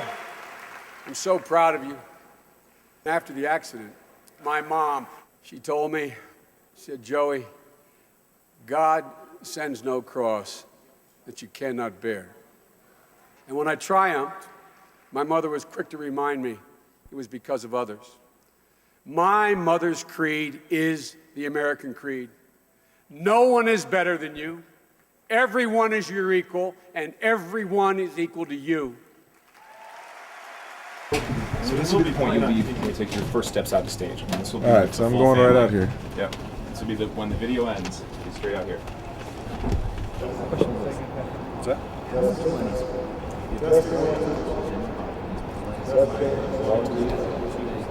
At some point there'll be a little confetti and pyro around the stadium tracks and stuff like that. Afterwards, you're going to be back here. I'm going to come back. I'm going to greet you and the girls. We're going to walk down together. Nice hookup for the party. Whose iPod are we going to be using? Malia's? Malia's? Little Jonas Brothers? All right, we got another secret. So I'm going to be on Ellen next week. Yeah. Special guest. Jonas Brothers? taking the girls. They're not in school. That's you big. have to be. But That is I'm not big. going to tell them to. Don't tell them at all. No. But particularly because That's why when you were saying, I've got a bet with Malia. You know, because she's been talking about how when she sees her Jonas brother favorite, what's his name? Nick. When she sees Nick, how she's going to be all sophisticated. I've said, Malia, I will bet you $5 that you will stammer and not have anything to say when you see Nick. So she's all, no. Well, I mean, I'm sure I'll say, you know, I'm a really big fan, and you know, she's all, you know, Malia, acting all sophisticated. I'll be, you know, I really enjoy his music. I'll be all, you won't say that. You'll be like, They've got a $5 bet. So we got a $5 bet. I won't really take her money. That's good. So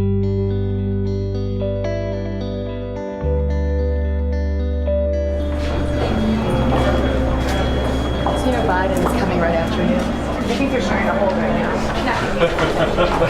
You never enter a hotel by the front door. I know, that's what we said. How are the girls? They're having a ball. They're at the aquarium, the art museum. They're partying hard. Sleepovers, bowling, dance parties. Well, we've done our parts. Yeah, you guys are good. You did your part, kid, and no one's gonna follow it. Like, am I nervous? Nope, I'm not. On page 2, where it says, what does it really say about your judgment when you think George Bush? You see that? Paragraph 3 at the bottom. Let's say George Bush has been right, rather than was right.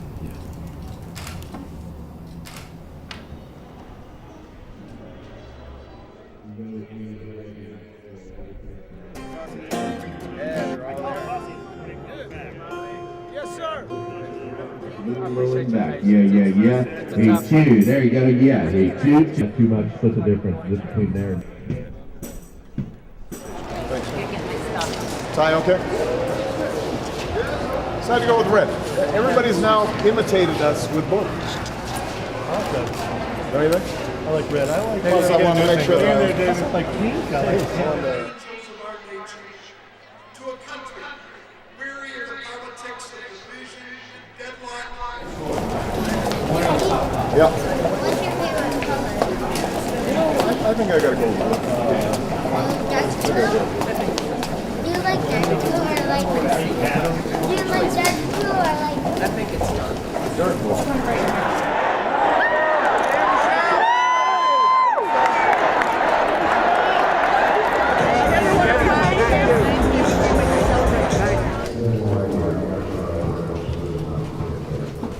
We recognize ourselves and each other. 30 seconds.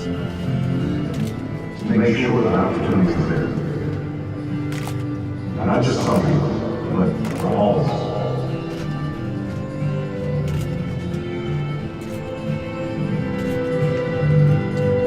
Stand by, sir. 30 seconds. And that's the country I believe in. That's what's worth fighting. Go get him, boss.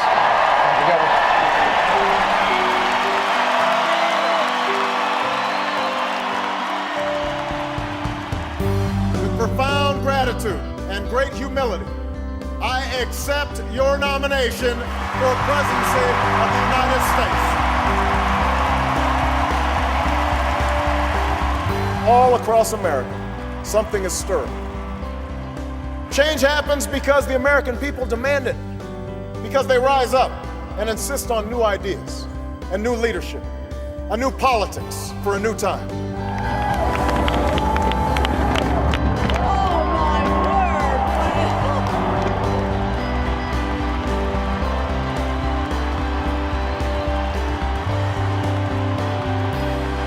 Citizens, I will be honored to accept your nomination for Vice President of the United States.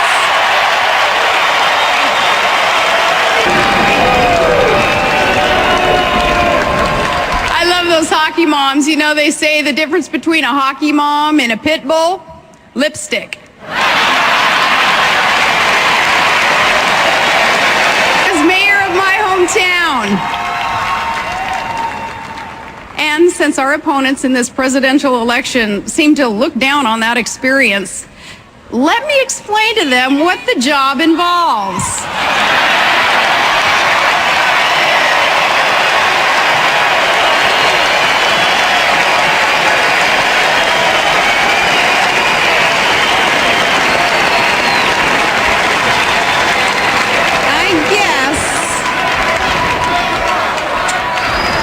I guess a small-town mayor is sort of like a community organizer, except that you have actual responsibilities. I might add that in small towns, we don't quite know what to make of a candidate who lavishes praise on working people when they're listening, and then talks about how bitterly they cling to their religion and guns when those people aren't listening.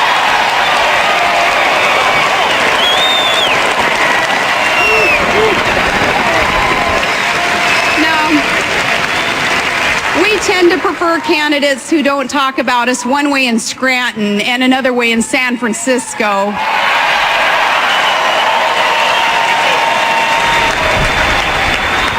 As for my running mate, you can be certain that wherever he goes and whoever is listening, John McCain is the same man.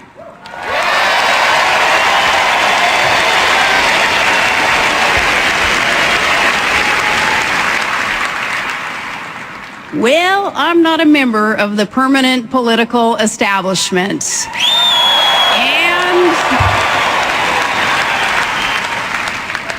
I've learned quickly these last few days that if you're not a member in good standing of the Washington elite, then some in the media consider a candidate unqualified for that reason alone. But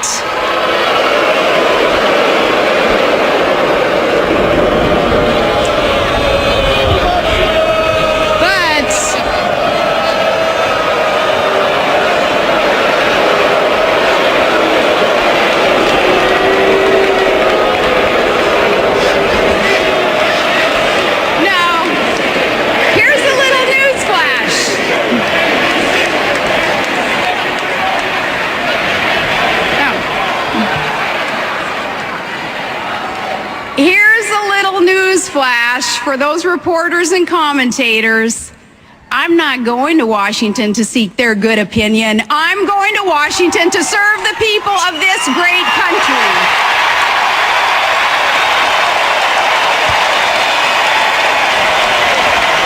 When I took on the old politics as usual in Juneau, when I stood up to the special interests and the lobbyists and the big oil companies and the good old boys, suddenly I realized that sudden and relentless reform never sits well with entrenched interests and power brokers. That's why true reform is so hard to achieve. But with the support of the citizens of Alaska, we shook things up. And in short order, we put the government of our state back on the side of the people. And despite fierce opposition from oil company lobbyists who kind of like things the way that they were, we broke their monopoly on power and resources. As governor, I insisted on competition and basic fairness to end their control of our state and return it to the people.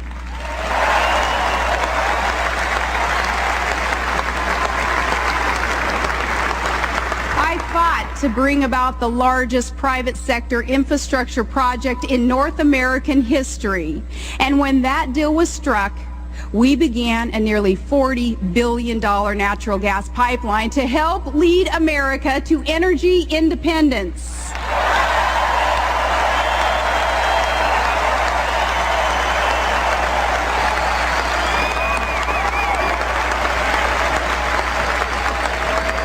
That pipeline, when the last section is laid and its valves are open, will lead America one step farther away from dependence on dangerous foreign powers that do not have our interests at heart. The stakes for our nation could not be higher.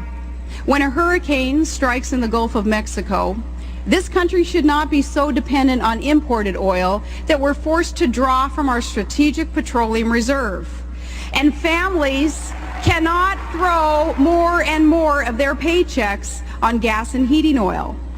With Russia wanting to control a vital pipeline in the Caucasus and to divide and intimidate our European allies by using energy as a weapon, we cannot leave ourselves at the mercy of foreign suppliers. Our opponents say again and again that drilling will not solve all of America's energy problems, as if we didn't know that already. But the fact that drilling, though, won't solve every problem is no excuse to do nothing at all.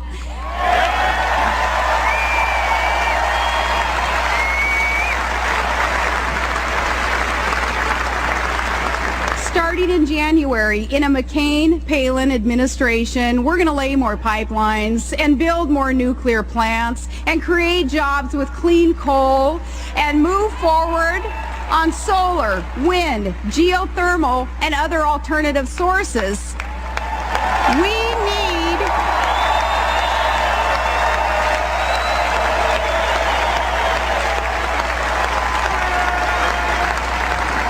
American sources of resources. We need American energy brought to you by American ingenuity and produced by American workers. For a season, a gifted speaker can inspire with his words. But for a lifetime, John McCain has inspired with his deeds.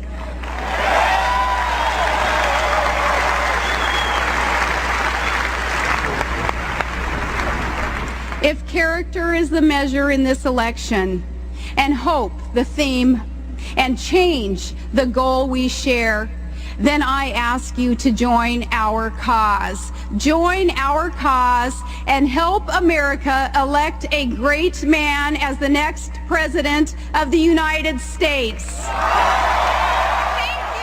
Let's talk about the debt. Today, interest rates are low, lower than the rate of inflation. People are practically paying us to borrow money, hold their money for them. But it will become a big problem when the economy grows and interest rates start to rise. We've got to deal with this big long-term debt problem, or it will deal with us. It'll gobble up a bigger and bigger percentage of the federal budget we'd rather spend on education and health care and science and technology. We got to deal with it. Now, what has the president done? He has offered a reasonable plan of $4 trillion in debt reduction over a decade, with $2.5 trillion coming from, for every $2.5 trillion in spending cuts, he raises $1 in new revenues, 2.5 to 1. And he has tight controls on future spending. That's the kind of balanced approach proposed by the Simpson-Bowles Commission, a bipartisan commission. Now, I think this plan is way better than Governor Romney's plan. First, the Romney plan fails the first test of fiscal responsibility. The numbers just don't add up. I mean, consider this. What would you do if you had this problem? Somebody says, oh, we got a big debt problem, we got to reduce the debt. So what's the first thing he says we're going to do? Well, to reduce the debt, we're going to have another $5 trillion in tax cuts, heavily weighted to upper income people. So we'll make the debt hole bigger before we start to get out of it. Now, when you say, what are you going to do about this $5 trillion you just added on? They say, oh, we'll make it up by eliminating loopholes in the tax code. So then you ask, well, which loopholes and how much? You know what they say? See me about that after the election. I'm not making it up. That's their position. See me about that after the election. Now, people ask me all the time how we got 4 surplus budgets in a row. What new ideas did we bring to Washington? I always give a one-word answer. Arithmetic.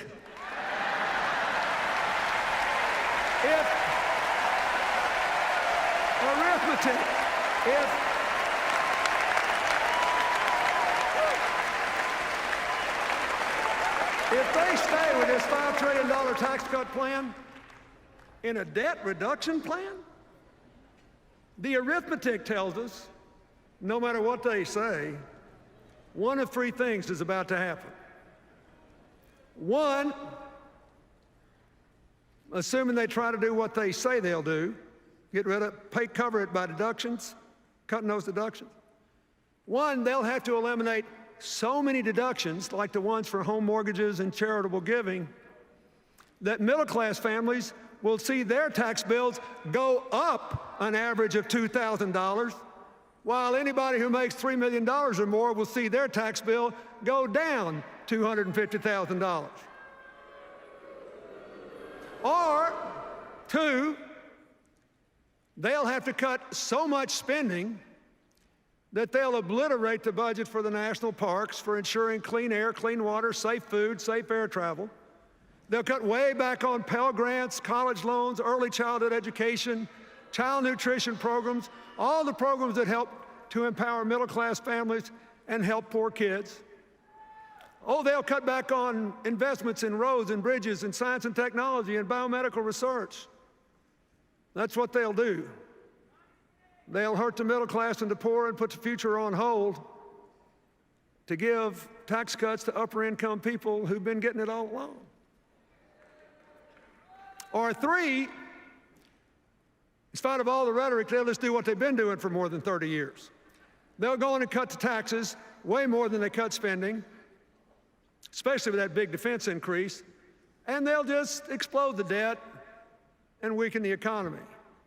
And they'll destroy the federal government's ability to help you by letting interest gobble up all your tax payments. Don't you ever forget, when you hear them talking about this, that Republican economic policies quadrupled the national debt before I took office, in the 12 years before I took office,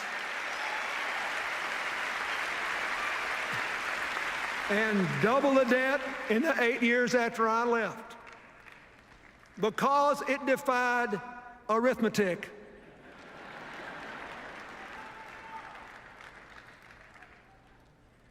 It was a highly inconvenient thing for them in our debates that I was just a country boy from Arkansas, and I came from a place where people still thought 2 and 2 was 4. It's arithmetic. We simply cannot afford to give the reins of government to someone who will double down on trickle down.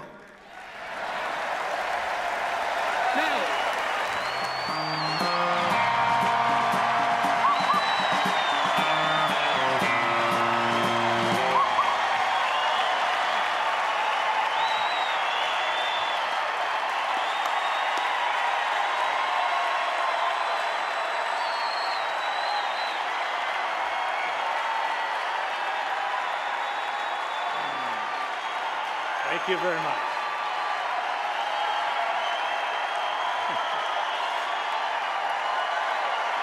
Thank you. Thank you very much. Thank you.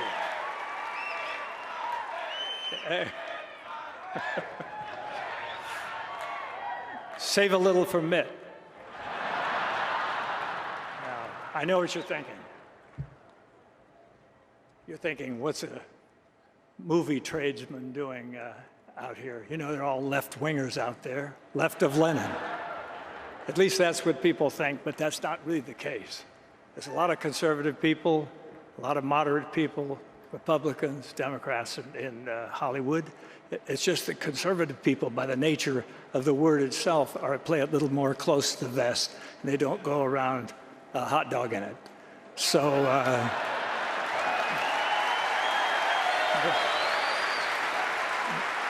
but they're there. Believe me, they're there.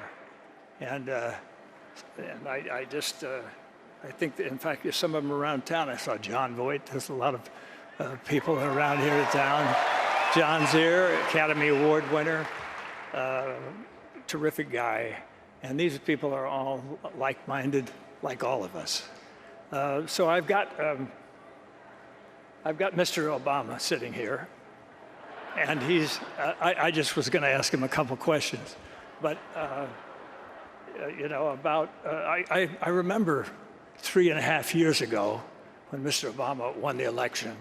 And though I wasn't a big supporter, I was watching that night when he was having that thing, and they were talking about hope and change, and they were talking about yes, we can, and it was dark and it was outdoors and it was nice, and people were lighting candles, and they were saying, you know, and I just thought, this is great. I mean, everybody's crying. Oprah was crying, and I was even crying. And then finally, I haven't cried that hard since I found out that there's 23 million unemployed people in this country.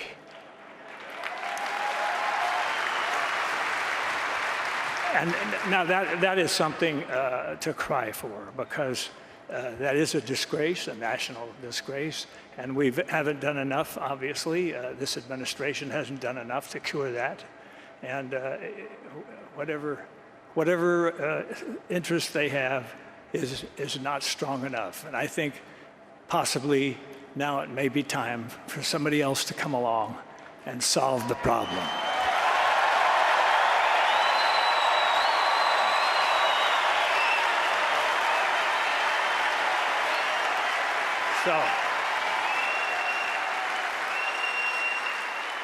So, Mr. President, how do you handle promises that you made when you were running for election, and how do you handle it? I mean, what do you say to people? Do you just you know? I know people were wondering. You don't have it, okay? Well, I know even some of the people in your own party were very disappointed when you didn't close Gitmo. And I thought, well, I think closing Gitmo, why close that? We've spent so much money on it. But I thought maybe it's an excuse. What do you mean, shut up? Okay.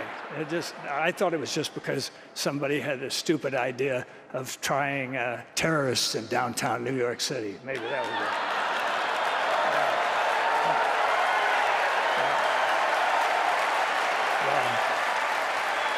I've got to hand it to you. I've got to give credit where credit's due. You did overrule that finally, and that's so. Now we're moving onward, and I know I know you were against the war in Iraq, and that's okay.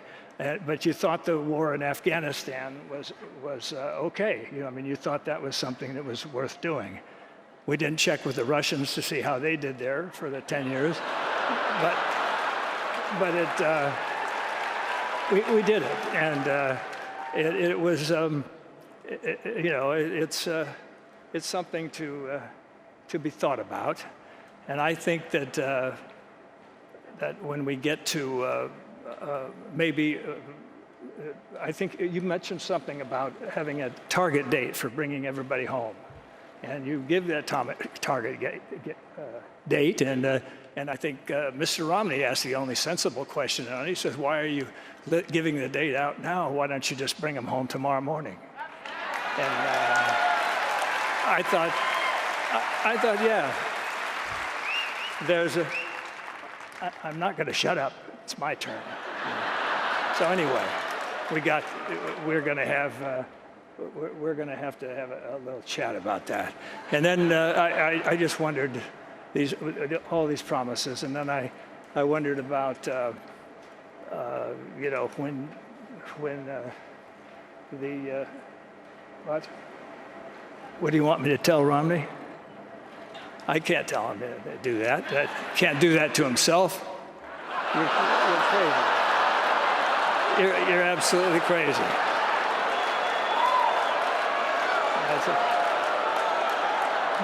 You're getting as bad as Biden.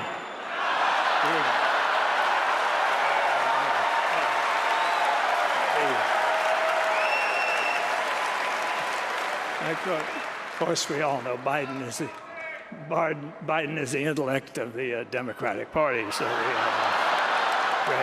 just a kind of a grin with a body behind it, you know. It's just kind of a thing.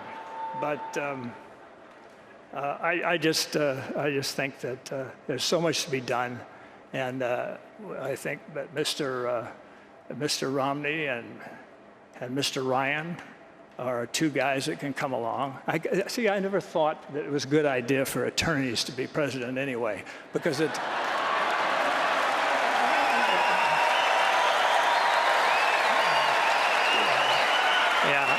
I think attorneys are so busy, they're always taught to argue everything and always weigh everything and weigh both sides, and they're always, they're always devil's advocating this and bifurcating this and bifurcating that, all that stuff. But I think it's maybe time, what do you think, for maybe a businessman? How about that?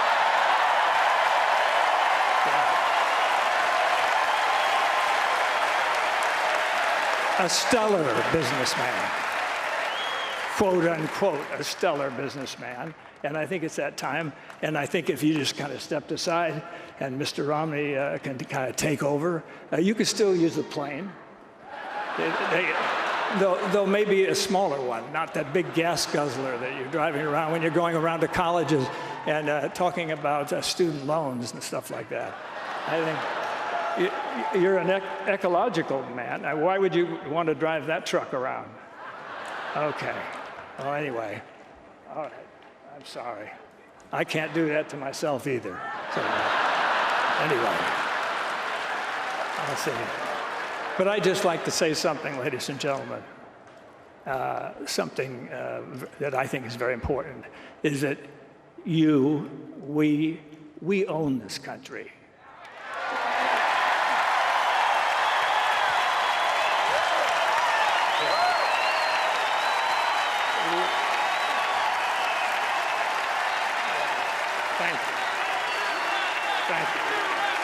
Yes, we own it. And it's not you owning it and not politicians owning it. Politicians are employees of ours. And so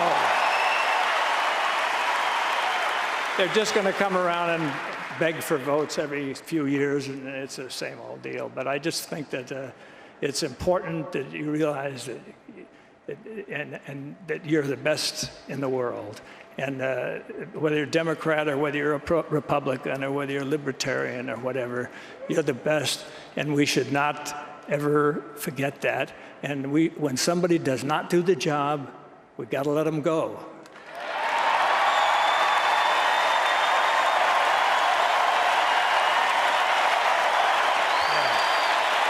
Let them go.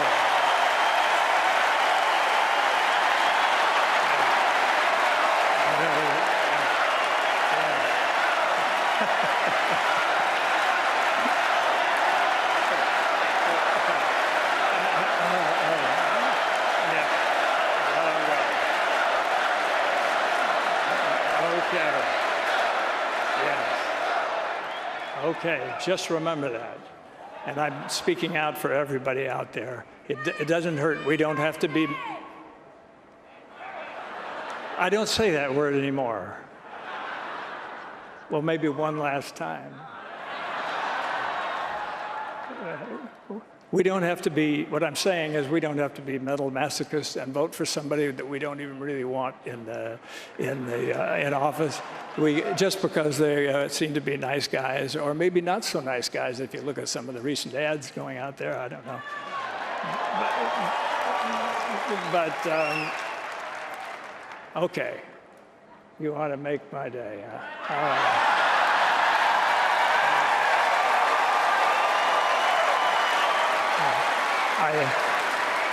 All right, I'll start it, you finish it. Go ahead. All right, thank you. Thank you very much. You know, it's hard to believe that it has been 8 years since I first came to this convention to talk with you about why I thought my husband should be president.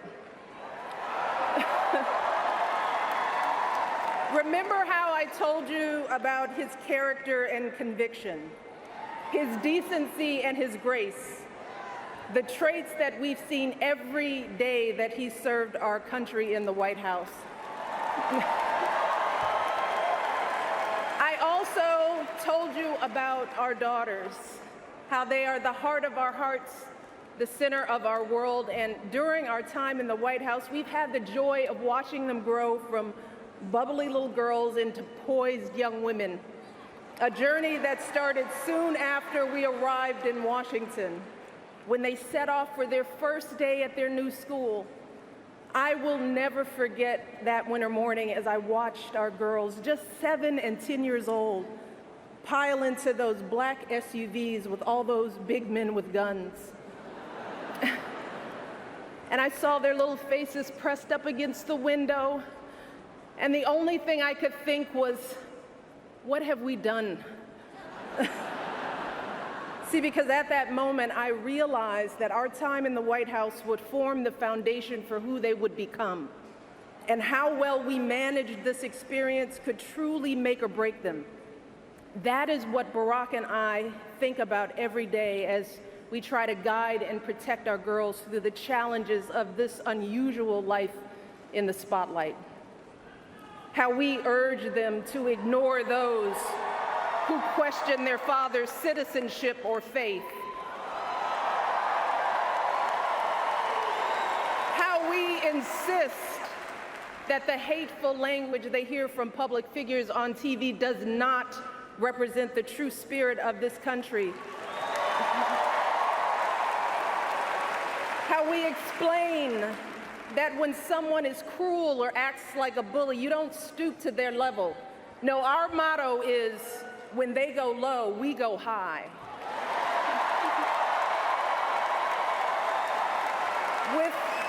With every word we utter, with every action we take, we know our kids are watching us. We as parents are their most important role models. And let me tell you, Barack and I take that same approach to our jobs as President and First Lady, because we know that our words and actions matter, not just to our girls, but to children across this country. Kids who tell us, I saw you on TV, I wrote a report on you for school. Kids like the little black boy who looked up at my husband, his eyes wide with hope, and he wondered, is my hair like yours? And make no mistake about it, this November when we go to the polls, that is what we're deciding. Not Democrat or Republican, not left or right. No, in this election and every election is about who will have the power to shape our children for the next 4 or 8 years of their lives.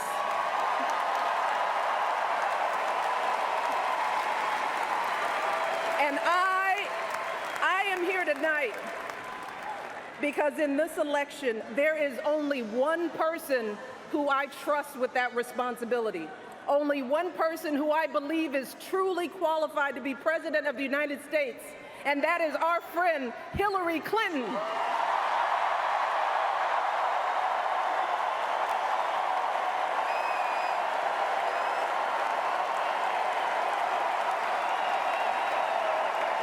That's right. See, I trust Hillary to lead this country because I've seen her lifelong devotion to our nation's children. Not just her own daughter, who she has raised to perfection, but every child who needs a champion. Kids who take the long way to school to avoid the gangs. Kids who wonder how they'll ever afford college. Kids whose parents don't speak a word of English but dream of a better life. Kids who look to us to determine who and what they can be.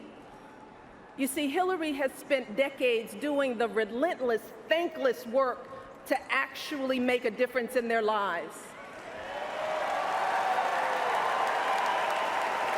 Advocating for kids with disabilities as a young lawyer, fighting for children's health care as First Lady, and for quality child care in the Senate. And when she didn't win the nomination 8 years ago, she didn't get angry or disillusioned.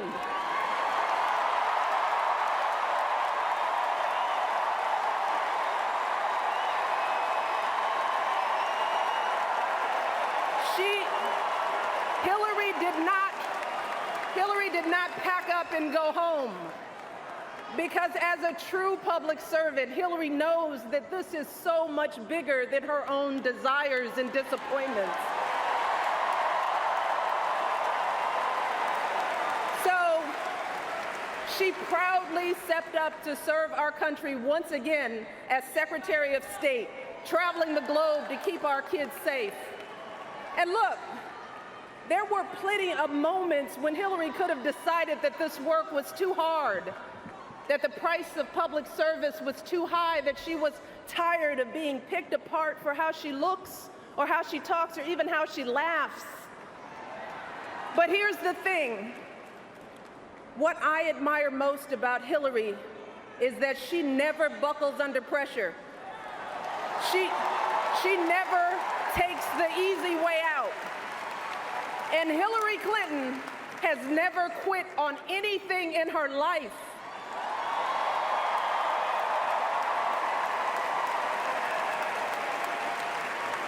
And when I think about the kind of president that I want for my girls and all our children, that's what I want.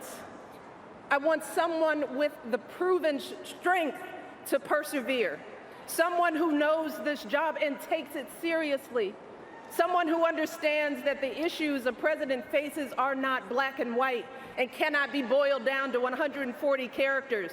Look, because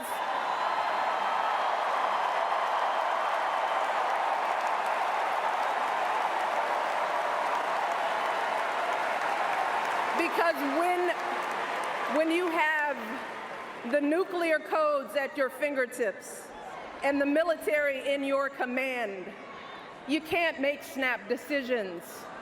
You can't have a thin skin or a tendency to lash out. You need to be steady and measured and well-informed.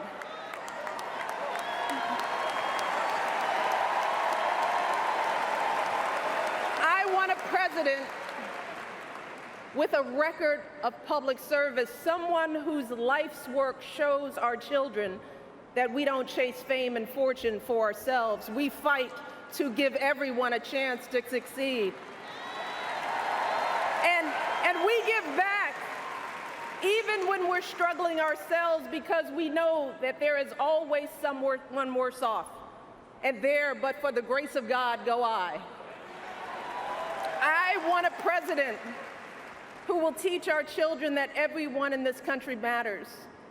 A president who truly believes in the vision that our founders put forth all those years ago, that we are all created equal, each a beloved part of the great American story. And when crisis hits, we don't turn against each other.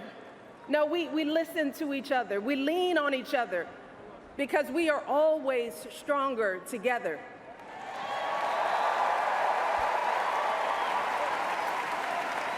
And I am here tonight because I know that that is the kind of president that Hillary Clinton will be. And that's why in this election, I'm with her.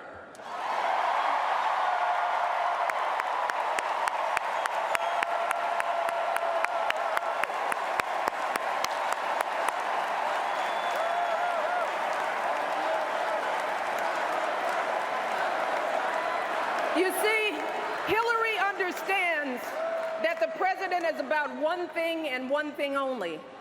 It's about leaving something better for our kids. That's how we've always moved this country forward, by all of us coming together on behalf of our children. Folks who volunteer to coach that team, to teach that Sunday school class, because they know it takes a village. Heroes of every color and creed who wear the uniform and risk their lives to keep passing down those blessings of liberty. Police officers and protesters in Dallas who all desperately want to keep our children safe. People who lined up in Orlando to donate blood because it could have been their son, their daughter in that club.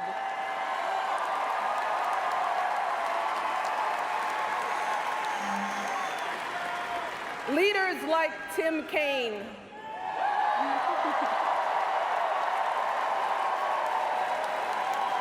who show our kids what decency and devotion look like.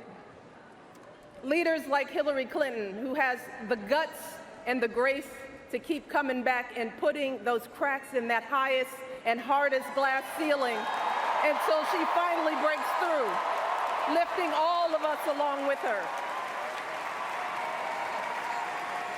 That is the story of this country, the story that has brought me to this stage tonight, the story of generations of people who felt the lash of bondage, the shame of servitude, the sting of segregation, but who kept on striving and hoping and doing what needed to be done so that today I wake up every morning in a house that was built by slaves.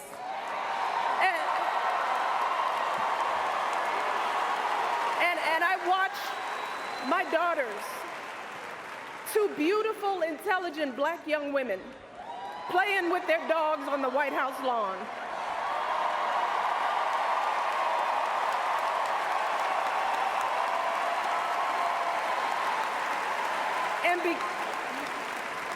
And because of Hillary Clinton, my daughters and all our sons and daughters now take for granted that a woman can be president of the United States.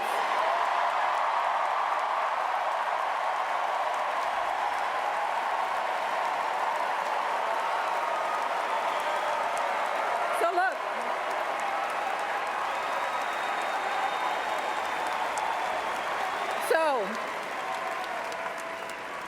don't let anyone ever tell you that this country isn't great, that somehow we need to make it great again, because this right now is the greatest country on earth.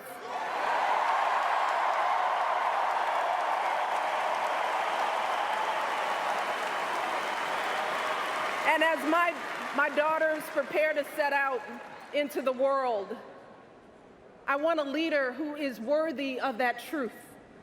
A leader who is worthy of my girls' promise and all our kids' promise. A leader who will be guided every day by the love and hope and impossibly big dreams that we all have for our children. So in this election, we cannot sit back and hope that everything works out for the best.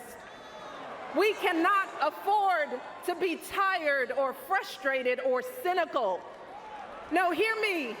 Between now and November, we need to do what we did 8 years ago and 4 years ago.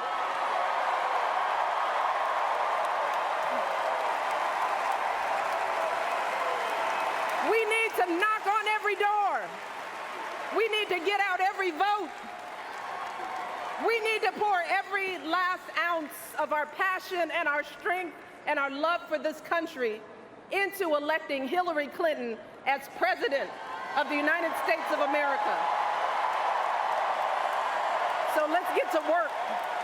Thank you all, and God bless.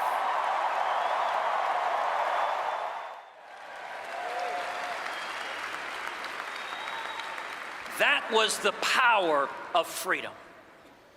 Our party, the Republican Party, was founded to defeat slavery.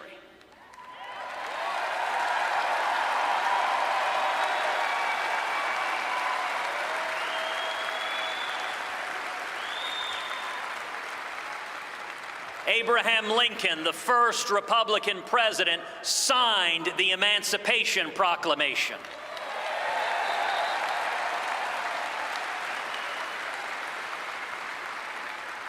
Together, we passed the Civil Rights Act, and together we fought to eliminate Jim Crow laws.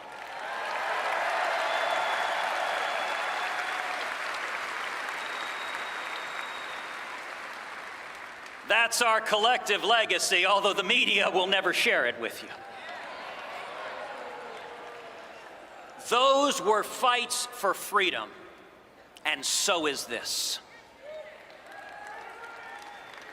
Sergeant Michael Smith stood up to protect our freedom. So do the soldiers and sailors and airmen and Marines every day fighting radical Islamic terrorism.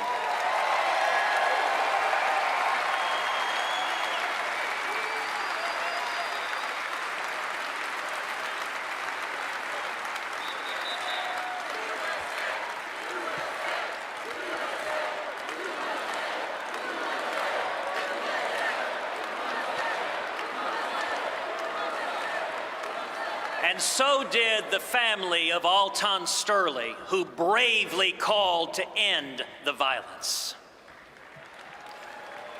So did the families of those murdered at the Charleston Emmanuel AME Church, who forgave that hateful, bigoted murderer.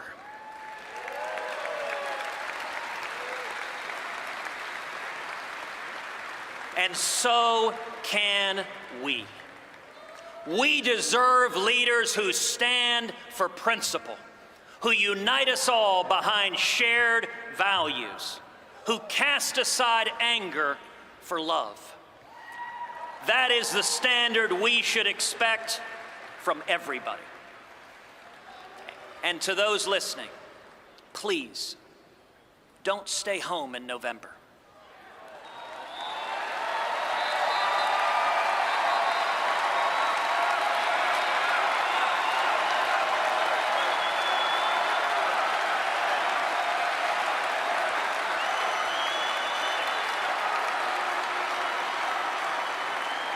If you love our country and love your children as much as I know that you do, stand and speak and vote your conscience. Vote for candidates up and down the ticket who you trust to defend our freedom and to be faithful to the Constitution.